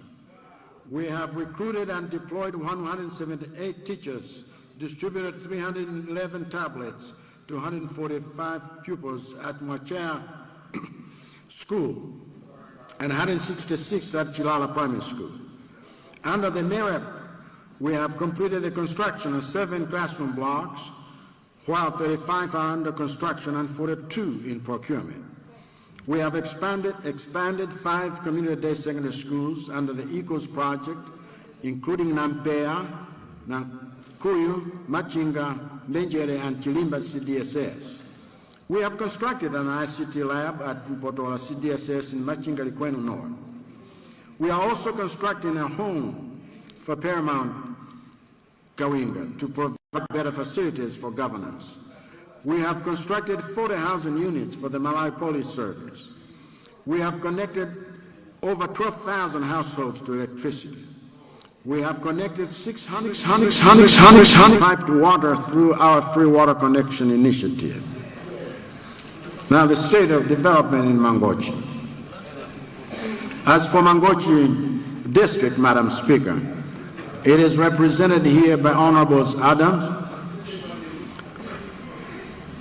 Jambo, Juma, Carlos, Kanyame, Kapichira, Kazembe, Kingston, Masamba, Namalomba, Patel, and Rashid. And I'm happy to inform them of the developments we have delivered to the good people of Mangochi, which are many, but I will highlight a few ones to give you a picture. In the time I've been president, what we have delivered to the people of Mangochi includes AIP subsidies to 14,657 beneficiaries, NIF fertilizer loans worth 637 million kwacha, food support to 123,433 households, an investment of 6.5 billion kwacha. Social cash transfers to 28,367 households. Climate smart cash transfers to 25,502 beneficiaries.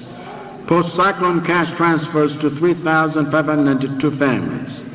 El Nino lean season cash support to 26,112 beneficiaries. Rehabilitation of the 300-hectare Nkopola mega farm.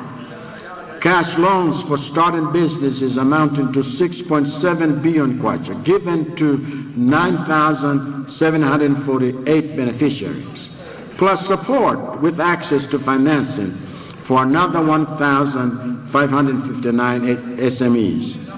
We started negotiations for the Makanjira heavy mineral sand project. Under MARIP, 350 households have now gotten electricity. We built 15 houses for cyclone victims. We are constructing the Mangochi District Chamber and Finance offices, now at 72%. We set up a new border post at Katuli to enhance security and revenue collection.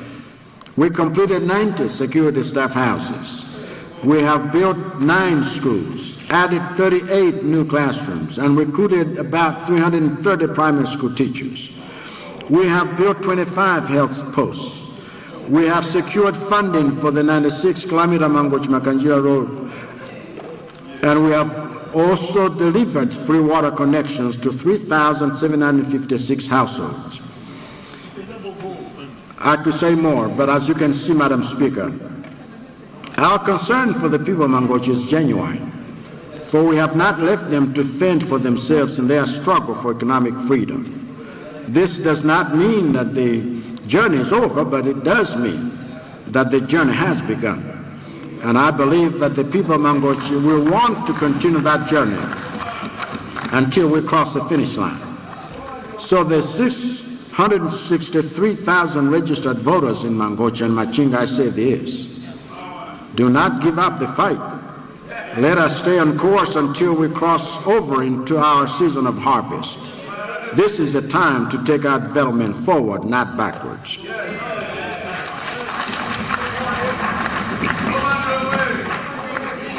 State of development in Dedza.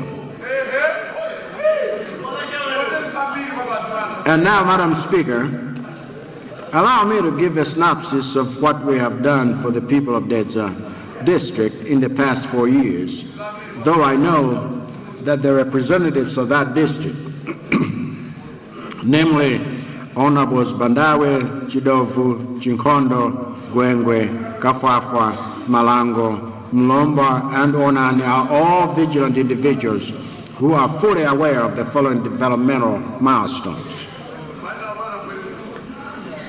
From the 2020 to 2025 growing seasons, we have cumulatively distributed 66,053 metric tons of fertilizer to 660,533 households in the district. We facilitated cash transfers to 19,600 households and climate smart cash to 21,661 beneficiaries. We provide 1.2 billion kwacha in NIF loans for fertilizer to 1,444 farmers. We provided cash loans amounting to 727,300,000 kwacha to 354 mega farmers working on 7,983 acres of land. We spent $3.3 billion to buy maize to help food insecure families, and in Dedza, we distributed this food to 31,594 households, with each household receiving 250 kilograms, 50 bags of maize. We distributed or dispersed 5.5 billion kwacha NIF loans for people wanting to go into business. We recruited a total of 324 teachers to improve the quality of education for the youth of Dedza to receive going forward. We connected 214 households to the grid and another 6,540 to solar power. We have connected 188 houses to water free of charge, and we have constructed 6 new secondary schools, 26 secondary school classrooms, and 14 primary school classrooms.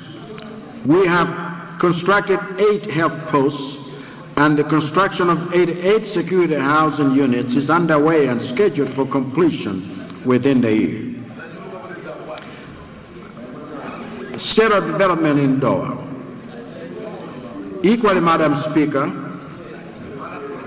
Doha District, which is represented here by Honorables Chimwendo Banda, Chitatanga, Daud, Harawa, Kawale, Kayembe, and Sungitsa, did not escape my development attention over the past 4 years. If you ask these members, they will tell you of 600,602 households who have benefited from AIP since 2020. They will tell you of 19,000 families that have benefited from social cash transfer, and 23,295 households that have benefited from the Climate Smart Cash program. They will also tell you that we provided NIF loans amounting to $2.2 billion to 2,341 farmers to access farm inputs. They will tell you of cash loans amounting to $1.9 billion that 276 farmers accessed to diversify their farms.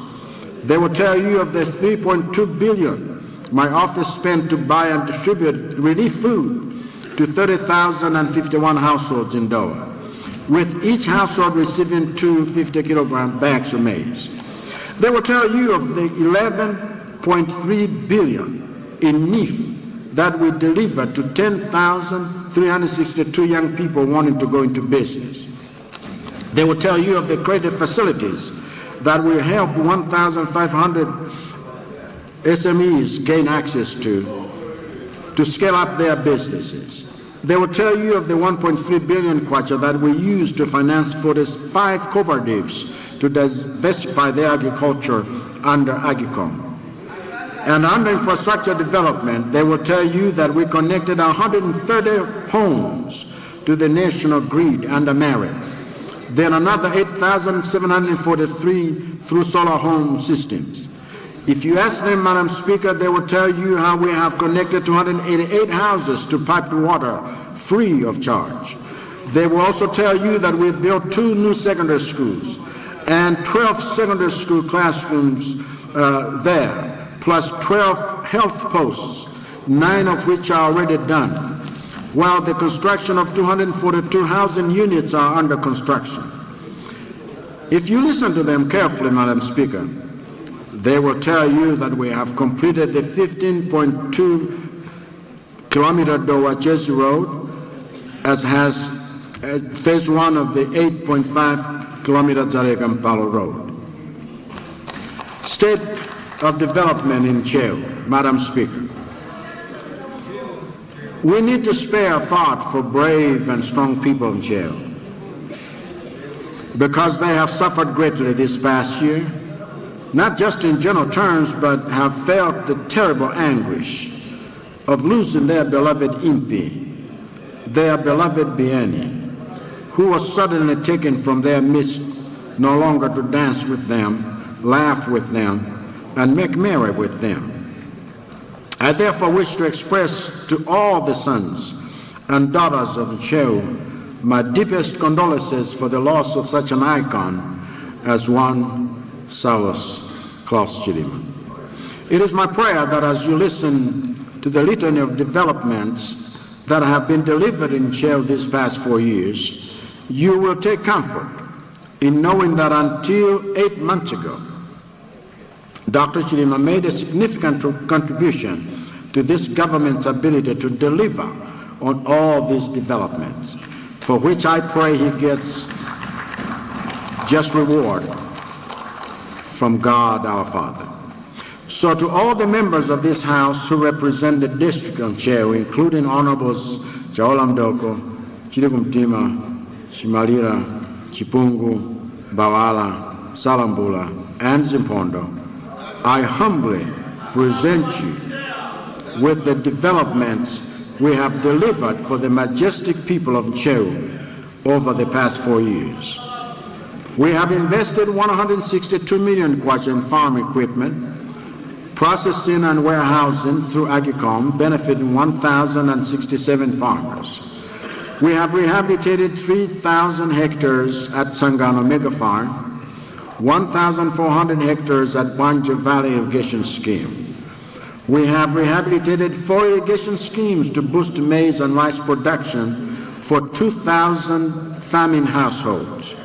We have disbursed NEAF cash loans worth 252,700,000 kwacha to our youth and women entrepreneurs in Ncheu. We have distributed maize worth 3.6 billion kwacha to 34,482 households. We have secured employment for 700 young people through gold mining exploration taking place in the district. We have completed construction of 3 police units. We are constructing 33 houses for police and 6 houses for immigration officers. We have completed 2 health posts at Nchekecha and Kulanga, while site handovers are underway at Sanjani and Chagomerani.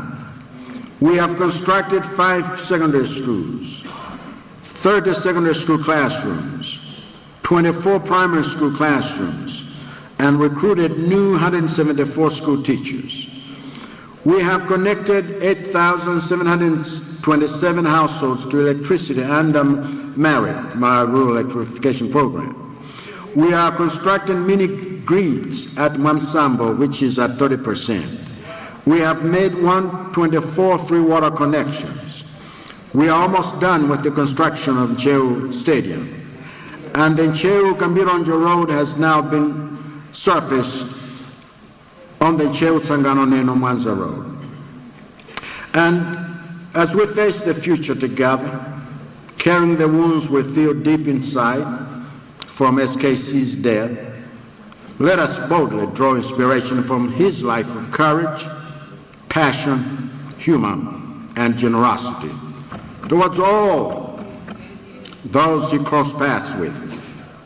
And let us count ourselves fortunate to have lived in the times of Saulus Klaus Chilima, whom I believe we need to crown with a fitting honor as a nation, perhaps one that can all pay tribute to at the state memorial of his passing, that I hope we can all be part of in June. May his soul rest in peace.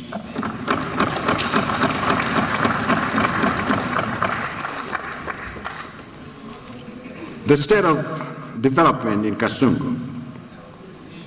Madam Speaker, the life of SKC was so transformational that I found his boldness in life and leadership to be a reminder of yet another icon of our nation, Dr. Hastings Kamuzubanda, who hailed from Kasungu.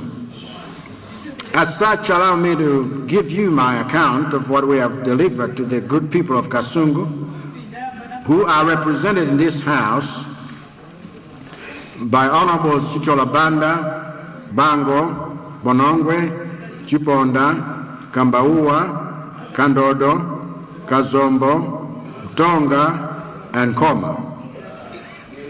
The foreign developments are the sum of our deliverables to the people of Kasungu.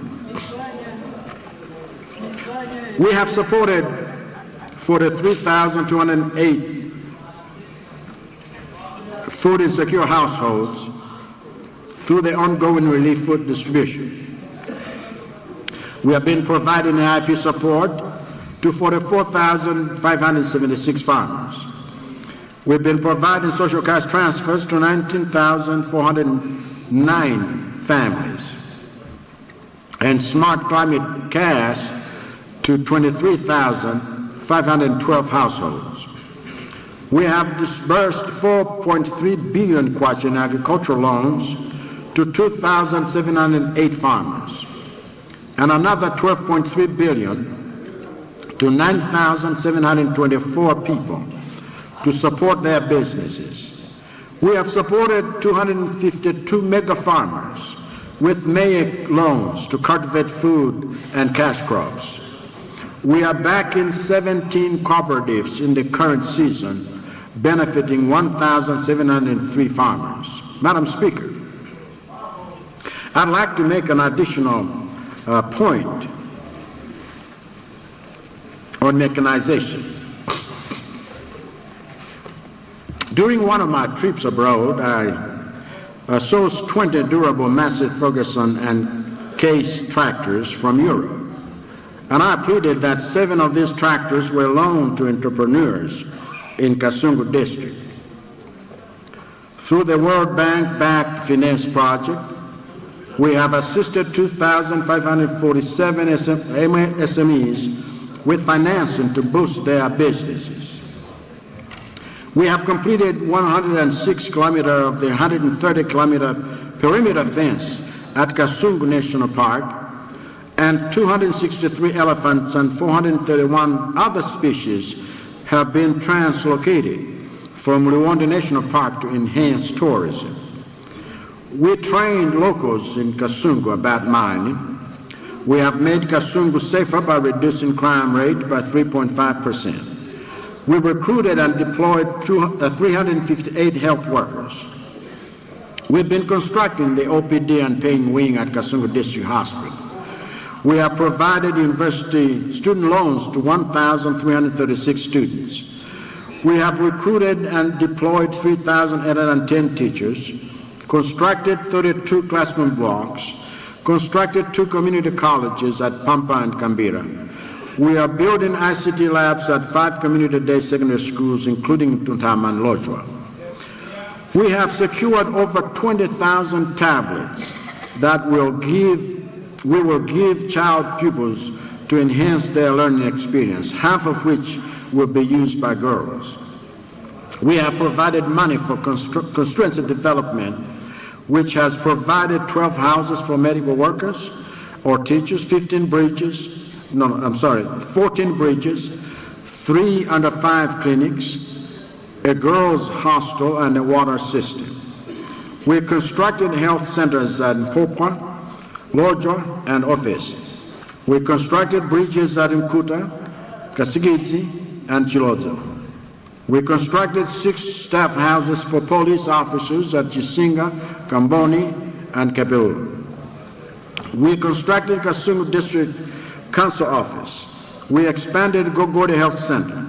We have constructed 296 houses for security agencies. We completed phase 1 of the Kasungu Town Loop Road. We rehabilitated 255 kilometers of roads. We are constructing the M1 road between Lumbads and Chiweta, of which 116 kilometer section runs through Kasungu. We connected 187 households to electricity under merit, 14,748 under the solar home states, and 3,125 under MEAP. We connected 407 households to piped water. It goes without saying, Madam Speaker, that Kasungu is a gateway district, and so there is no need for us to improve our capacity. There is need for us, rather, to improve our capacity to keep Kasungu within our economic rights, and that calls for investments. Another set of important districts are the electoral districts of Salima and Korakota, which are not only critical to our strategic goals in agriculture, but also in tourism and mining. We have therefore been investing resources in these districts over the past 4 years to position them for prosperity in the near future. Let us start with Salima, whose people are represented here by Honorables Kapantengoyona, Kapisenipiri, Manja, Mwawa, and Pali.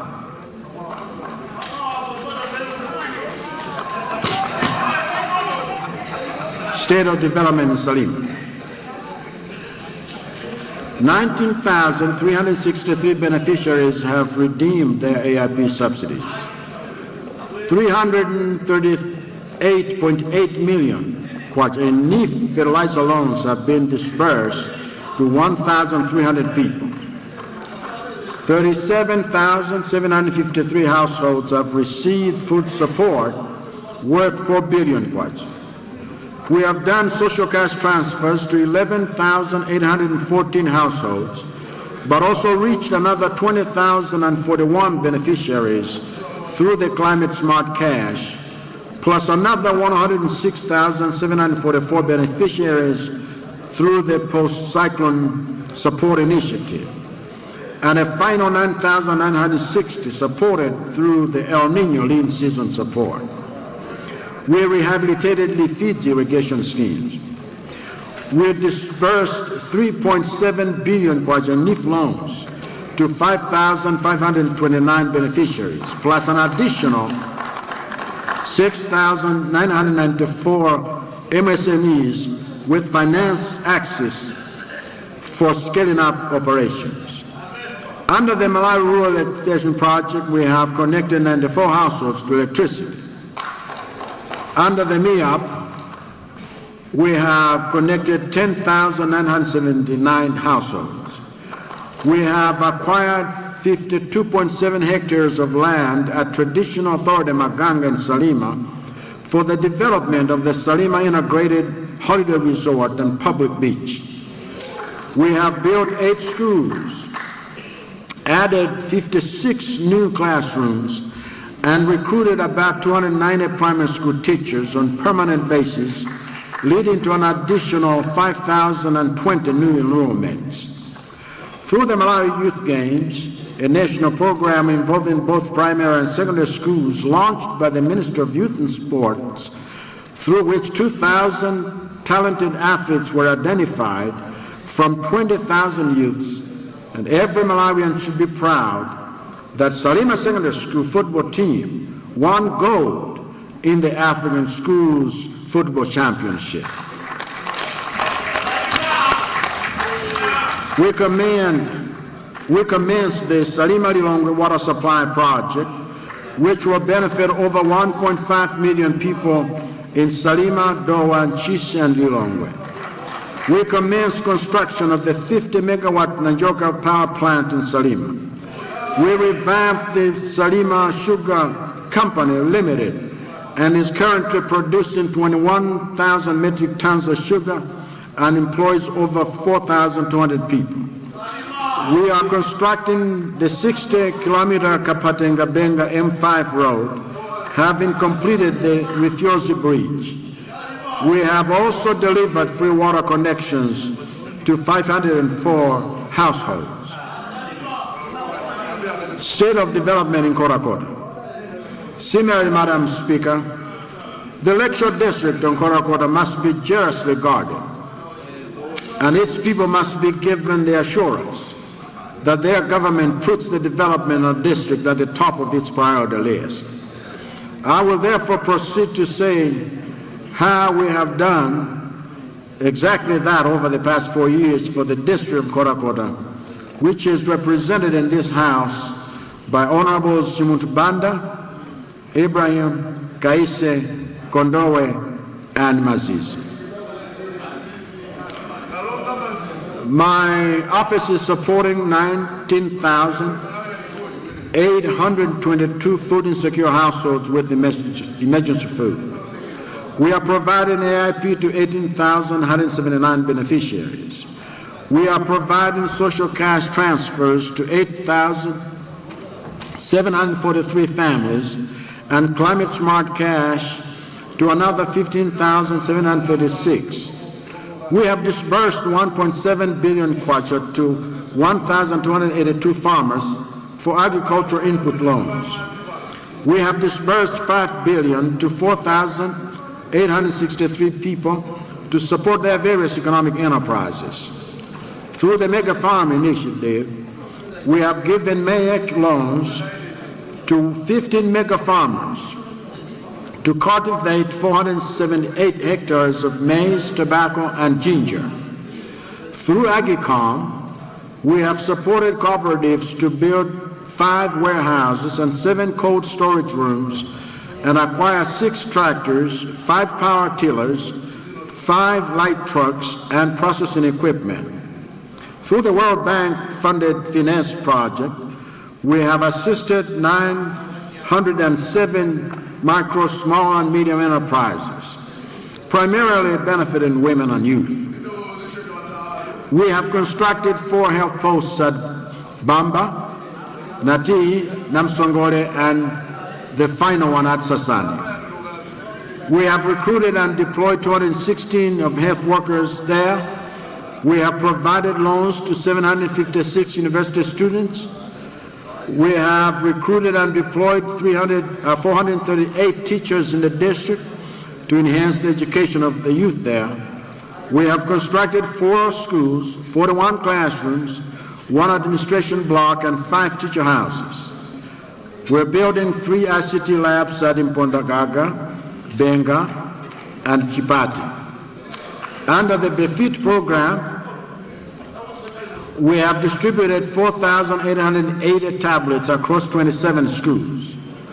Under the MEREP initiative, we have completed 98 classroom blocks out of a planned total of 196 classrooms. Under the SEED program, we have established 4 community-day secondary schools: Ntosa CDSS, Mpamanta CDSS, Chiriman CDSS, and Lupachi CDSS. Under the ECOS initiative, we have expanded 5 community-day secondary schools: Dwasulu CDSS, Chipati CDSS, Kasamba CDSS, Mkaika CDSS, and Benga CDSS. Through CDF, the construction of 2 houses for TAs Mwadzama and Malingachas, and 1 market and 1 school administration block, 5 teacher houses have all been completed. We have started rehabilitating the M5 Lakeshore Road after decades of neglect. We have built 30 bridges. We have connected 117 households to electricity under merit. Another 9,449 under the solar installation program, and another 2,352 under MIAP. We have facilitated free water connection for 349 households. And just as I like to say that Malawi is not a landlocked but a land-linked country, so too some districts are important because they serve as links between different districts that surround them. And one such district is Nchisi, which I will now tackle, being represented in this House by Honorables Chirapondwa, Chimangeni, Chitekwe, and Kadzanja. What my administration has done in this district by way of development, Madam Speaker, can be summarized as follows. We have supported 12,000 in terms of state of development, 12,564 households with food assistance. We have provided AIP subsidies to 20,025 people. We are providing social cash transfers to 7,625 families and climate smart cash to another 18,553. We have disbursed 385 million in loans for farm inputs, which have benefited 1,400 farmers. We have disbursed another 3.3 billion NEEF business loans to support their various economic enterprises. We are supporting 44 mega farms through MAEC loans that will empower the farms to cultivate 2,119 hectares of maize, soya, and ginger. We have assisted 908 micro, small, and medium enterprises in Chisi, primarily benefiting women and youth through access to financing to boost their businesses. We have constructed the Chafumba Health Center, rehabilitated the Malomo Lab, and constructed 5 houses. We have constructed 10 health posts to reduce distance to healthcare facilities. Ntesa, Liwonde, Chinkande, Sambakusi, Chandawe, Malindi, Chakulanjala, Kabina Chakulanjala today.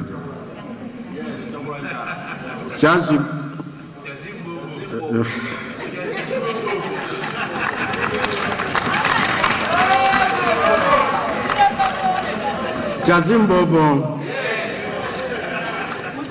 Kalasankua, Jansolo, Health Post. We have recruited and deployed 315 health workers. We have provided university student loans to 510 students from Chisi. We have recruited and deployed 278 teachers. We have constructed an ICT lab at Kayoyo CDSS. We have constructed 43 classroom blocks. Under the SEED project, we have built 4 community day secondary schools, Masokole, Peza, Kaulatitsi, Chibwea, CDSS. Under the ECOS project, we have built 3 community day secondary schools in Perere, Maranjala, and Malom. Through the funds we have allocated for the Constituency Development Fund, we have constructed 2 school administration blocks, built 26 teacher houses, and maintained 119 kilometers of local roads, and completed the construction of 72 bridges across Nchisi. We have constructed the Nchisi-Maloma Road. We have connected electricity to 63 households under merit, 7,724 households under the Solar Installation Initiative, and 1,134 households under MIA. We have connected 177 households to piped water through the Free Water Connection Initiative.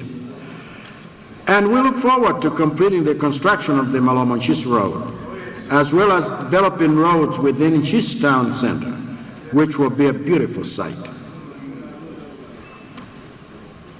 Madam Speaker,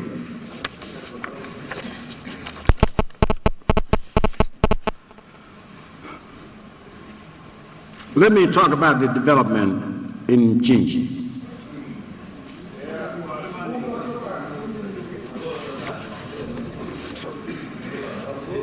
Allow me to report to the House what we have done to improve the livelihoods of our citizens in the border district of Mchinji, which is represented here by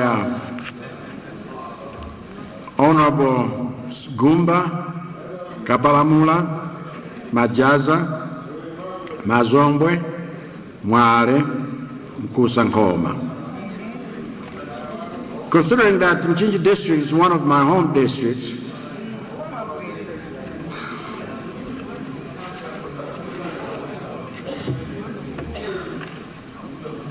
and having memories of my parents living there and my grandparents being buried there, though I never knew them, It's been a delight to pay tribute to this great district by giving the people of Mchinji the development they deserve. So here's what we've done, Madam Speaker. We have invested $488 million in farm tools and equipment to help farmers modernize their farming methods. We have disbursed $1.4 billion in NEF farm input loans. We have delivered AIP subsidies to 25,676 farming households. We have disbursed NEF cash loans amounting to 1 billion kwacha for starting businesses. We have spent 3.2 billion kwacha on relief maize, which my office has distributed to families that need it. We are constructing 64 security houses that are progressing well.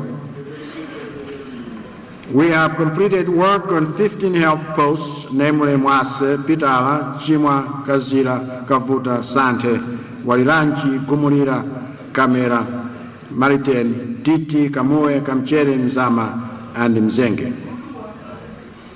We have constructed 6 new secondary school classrooms and 6 new primary school classrooms, and recruited 309 new school teachers. We have completed and commissioned the Mchinji Teachers Training College. We have connected 7,508 households to electricity. We have completed works on the Mkanda Kapiti Road and Karere Mkanda Road. We have connected 236 households to new free water connections. In that report, Madam Speaker, that just leaves us with 2, namely Blantyre and Lilongwe, of which I would like to start with the latter, though it deserves to be mentioned last, being the nation's capital, the seat of government, and the place of my birth. Lilongwe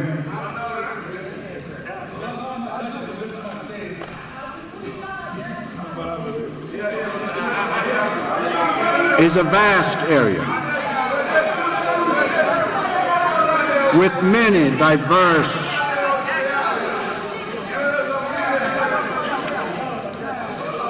people and extremities of rural life, urban life, and peri-urban life, all wrapped up in one.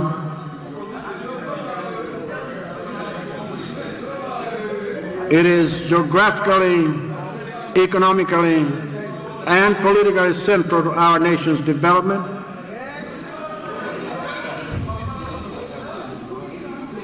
And so it is quite sad, Madam Speaker, that at the time I took office in 2020, Lilongwe had been left in a state of disrepair by previous presidents for reasons that mystify me.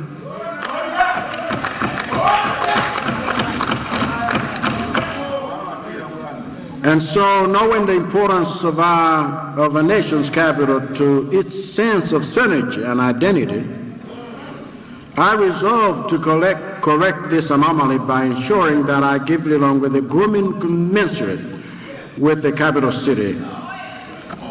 And so I give you a summary of what I've done to develop this district, which is represented by Honorable Zulu, Tembo, Sendeza, Sungama, Mkaka, Lowe, Kutsaira, Katumba, Kamsiamoyo, Kajawa, Kaimabanjina, Jia, Gwengwe, Dimba, Chipua, Chingonga, Chingoma, Chinzega, Chapota, Changanamuno, Botipiri, and Berekanyam, all of whom represent a vast population. And I have delivered the following developments in the past 4 years. Since 2020, under the AIP framework, we have distributed 159,529 metric tons of fertilizer to 1,595,287 households. However, as the focus of the program has undergone changes to make it more efficient, we have graduated some beneficiaries to other programs that are more suitable. One such program is the social cash transfer, through which we have provided incomes to 29,360 households, which another 29,243 households have benefited from Climate Smart Cash. And still another 85,912 households have benefited from the COVID-19 Urban Cash Intervention. And finally, we have given cash to another 38,667 households through the Price Shock Urban Emergency Cash Transfer Intervention. Madam Speaker, the people of Lilongwe also benefited from NIF's farm input loans, a total of 48,269 bags, to be precise, which cost 5.2 billion kwacha, and which benefited 6,121 farmers who feed this city by growing maize, tobacco, Irish potatoes, tubers, and other diversified crops. In addition, we also disbursed cash amounting to 3.9 billion to 2,097 farmers to finance diversified agricultural activities on over 70,000 acres of land. Madam Speaker, all this notwithstanding, the responsibility of feeding a district as vast and as populous as Lilongwe is enormous. So much so that we still have some families unable to grow enough food to eat. To address this in a year impacted by drought, my office has distributed 250-kilogram bags of maize to 103,869 families, which cost no less than 11 billion kwacha. We also distributed the same amount of relief food to urban families with a food shortage, which amounted to 321 households at a budget of 5.6 billion kwacha. For Lilongwe's economic development, we have disbursed 43.3 billion kwacha in loans to 43,451 people to start their own business. One example of the impact of these loans is Dr. Martin Mwaiponya, a medical doctor who runs a medical clinic in Area 25. He stands out as an archetype of how NIF loans are enabling professionals to realize their innovative ideas and make meaningful changes to their communities. He borrowed 24 million kwacha to acquire 10 hectares of land in Tieka Budula in Lilongwe district. He also used part of the loan to finance operations. He grows garlic, ginger, turmeric, and bananas, and all of which have therapeutic properties, and which he gives to his patients to enhance recovery and boost immunity. which has become a game changer for him. On top of the NEEF program, we have helped 6,021 SMEs access credit facilities to enhance their liquidity, scale up their businesses, and build firm capacities. Meanwhile, through the Agriculture Commercialization Project, this is what we call AGICOM, as you know, we are financing 225 cooperatives to the tune of $5.8 billion. In human capital development, Madam Speaker, a total of 1,113 teachers were recruited to improve the quality of learning in Lilongwe schools. For the future of this district is its youth, and it is clear the need is great, because enrollment in these schools has increased by 17,300 learners as a direct result of new classroom space that we have created. In infrastructure development, Madam Speaker, under Merit 9, a total of 305 households have been connected to the national grid in Lilongwe, while under the Malawi Electricity Access Project, 18,219 solar home schemes have been installed to date to benefit off-grid rural households. The total number of beneficiaries from the above connections is 81,505. And with respect to education and infrastructure, Madam Speaker, we have built 17 new secondary schools, 144 secondary school classrooms, and 74 primary school classrooms that have been constructed, thus creating room for intake of more students.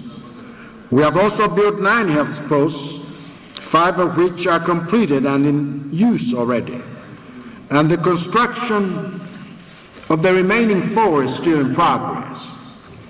2 of those completed were funded by members of Parliament using CDF, while the others were funded jointly by partners and the government of Malawi.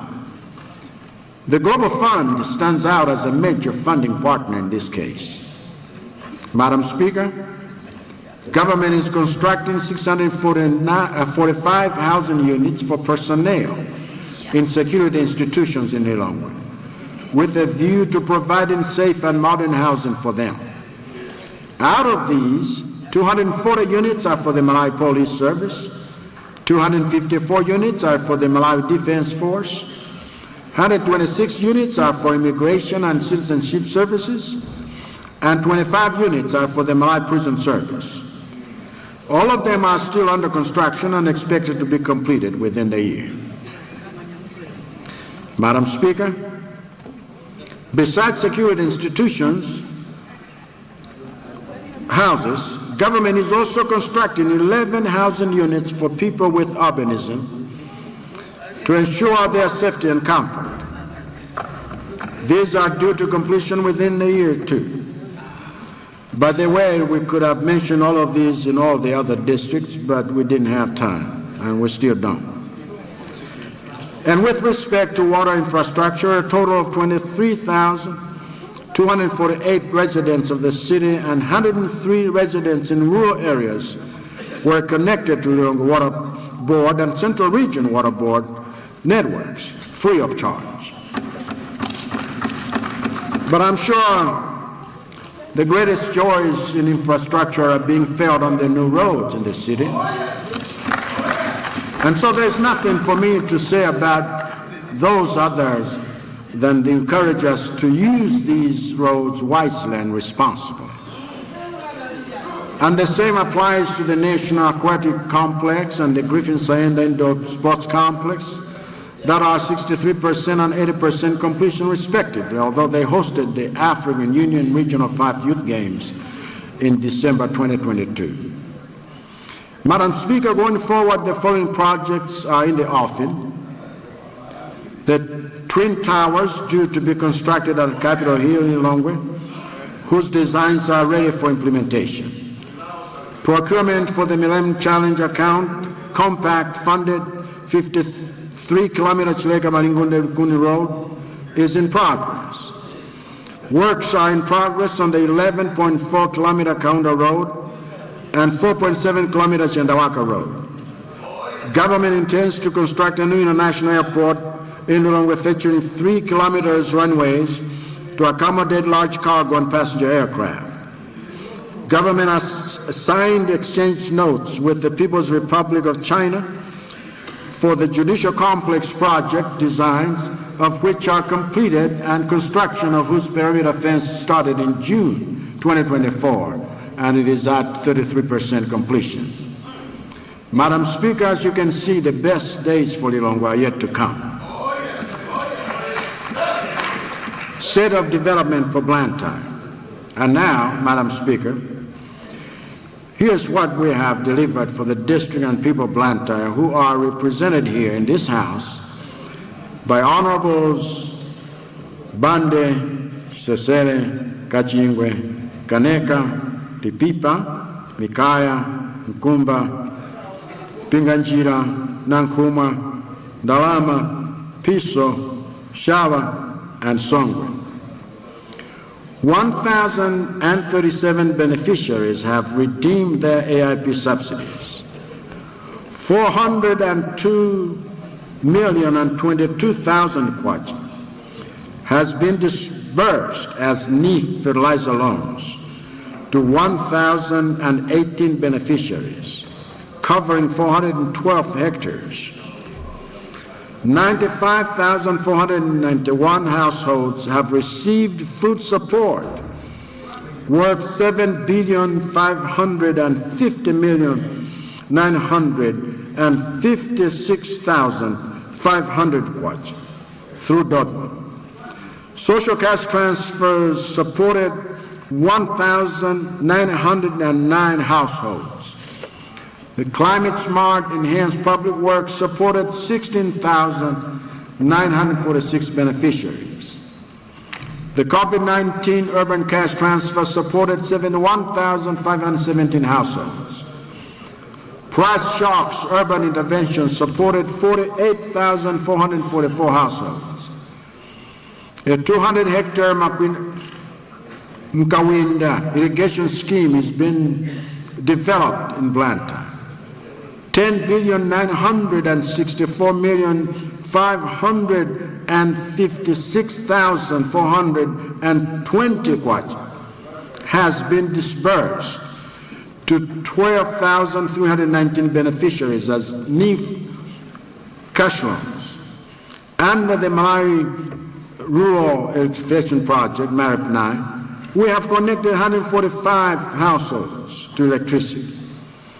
Under the MIA, we have connected 17,059 households. Construction of the commercial court in Blantyre is near completion with works at 98% progress. Completing is set for April this year. This development will strengthen the handling of commercial disputes, boosting investor confidence and promoting economic growth. 195 security staff houses have been completed in Blantyre District. 3 houses for an individual with urbanism have been constructed. We have built 6 schools, added 71 new classrooms, and recruited 859 primary school teachers on permanent basis, leading to an additional 4,890 new enrollments.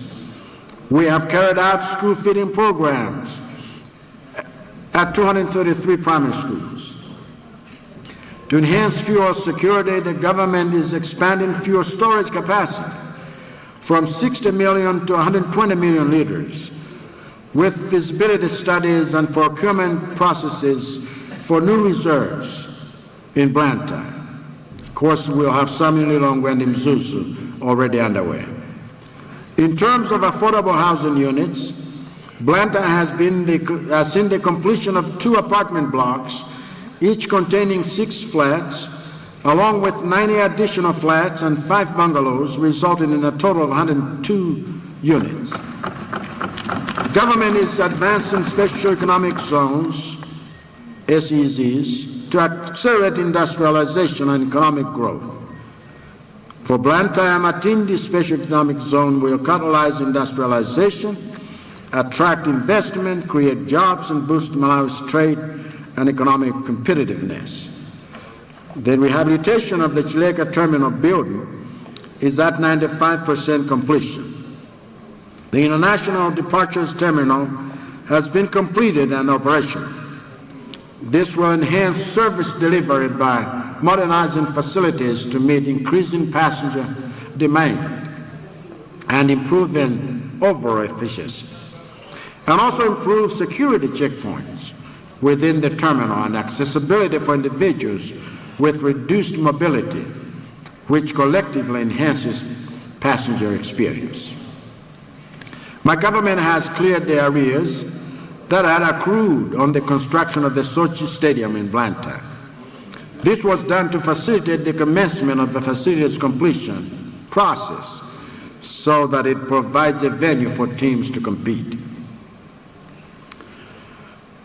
The following roads have been upgraded in Blantyre: Newlands Manje, 2 kilometers, Lairoban Road, 1.7 kilometers, Namiwawa Sunside, 2 kilometers, Ndila and Nkolokoti, 5 kilometers. Additionally, 57 kilometers of roads have been patched and 46 kilometers of wood roads maintained.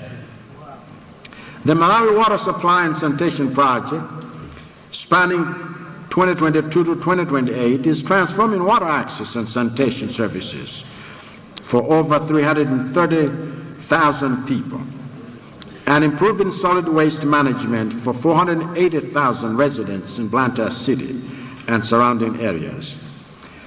And key interventions include the rehabilitation and upgrade of the Moody Dam water treatment plant, the construction of 6 new water storage reservoirs, and the installation of 60 smart water kiosks in low-income areas and cholera hotspots. 332 kilometers of water transmission and distribution pipes are being replaced, upgraded, and extended to enhance reliability and efficiency. We have also delivered free water connections to 5,179 households. Madam Speaker, I have taken a long time, deliberately, because this is a house of records.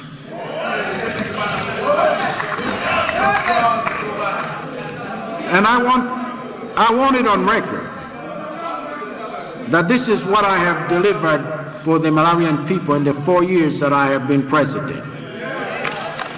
And I didn't tell the whole story. And I believe that I am at peace with God. And I have enough trust in the Malawian people that they are fair-minded enough to judge my performance as president by what I have done, not by what other politicians say about me or by the disasters that have befallen us as a nation, disasters that have subjected us to a season of pain, and that I believe we must find the strength as a nation to stick together so that we can endure and overcome. But there is no doubt in my mind, Madam Speaker, that we will overcome.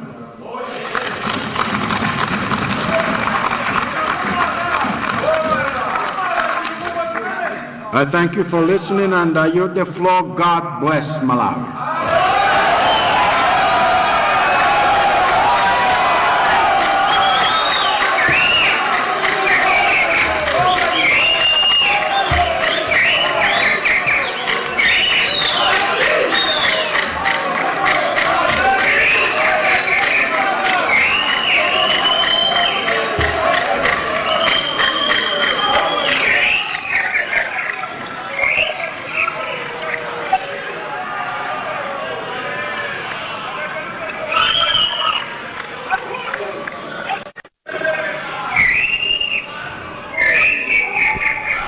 Mtsogoleri wa dziko lino ameneyo Dr. Lazarus Chakwera kumaliza kulankhula ku mtundu wa Malawi kuno ku nyumba ya malamulo. Amene mukumvawo ndaphunga nyumba ya malamulo ndithu kunyadira, kuimba nyimbo, komanso kuombera m'manja pa zomwe zayankhulidwa. Ndi pamenepa ndaona ndithu mkulu wa zokambirana mu nyumba imeneyi ya Richard Chimwendo Banda kupita kukalandira mabuku aja omwe anakasiya kwa mtsogoleri wa dziko lino asanayambe kuyankhula, kubwerera nawo monga momwe zimachitikira mwa mwambo wa nyumba imeneyi. Pano akubwerera kuti akakhale pamalo awo, ndipo posachedwa patimva spika wa nyumba ya malamulo akufotokoza zotsatira.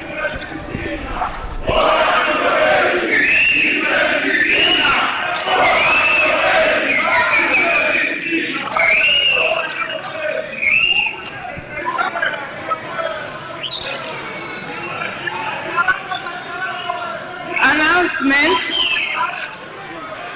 and adjournment of the House by the Speaker.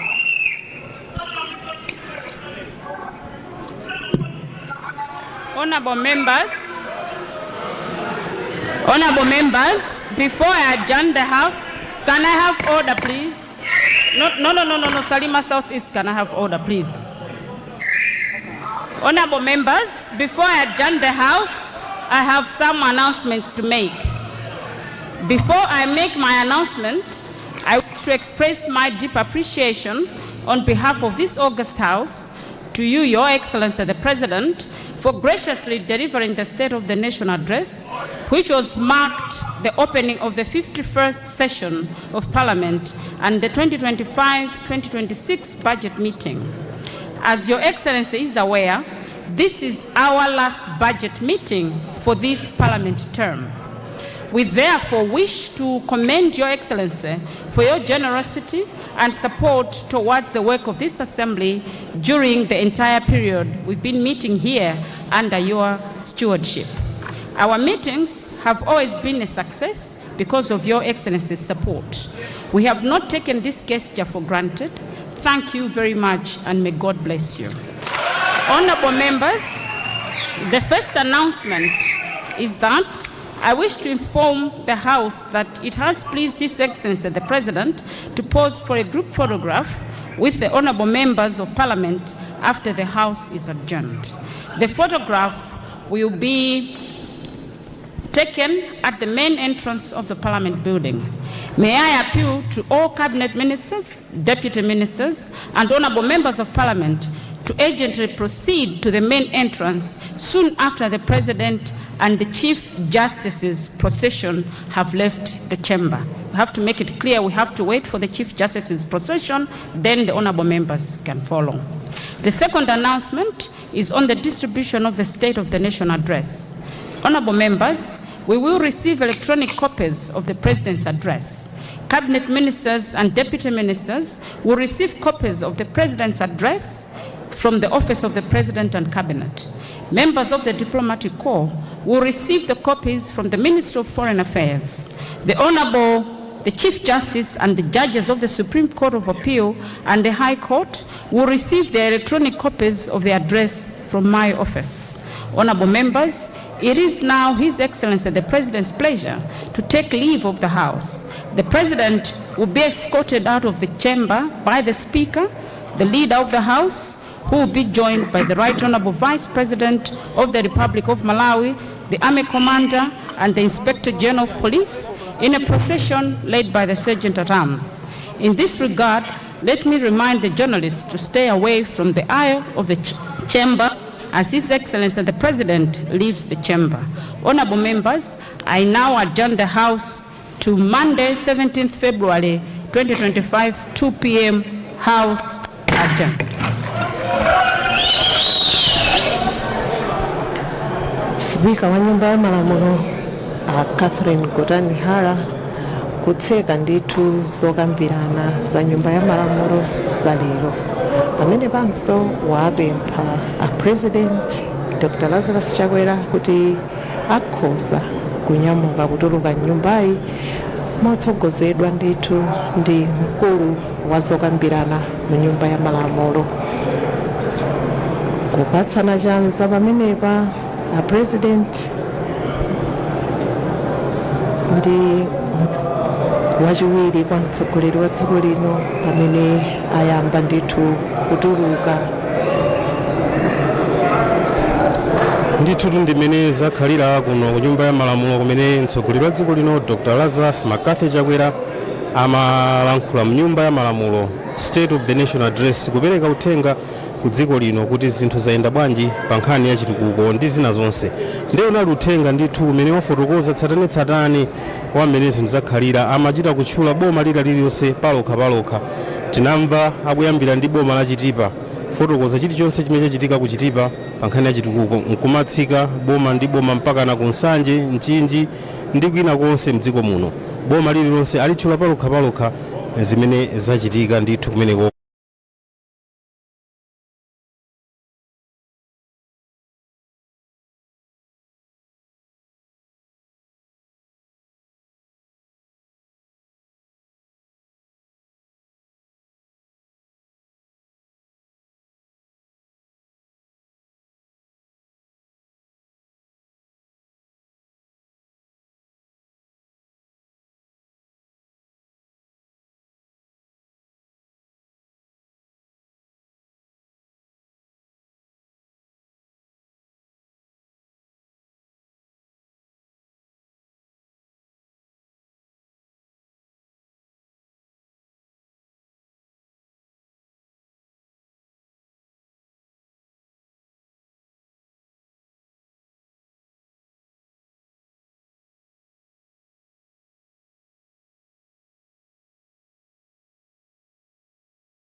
Luntha Television stands as an autonomous faith-based broadcaster with a national and international reach.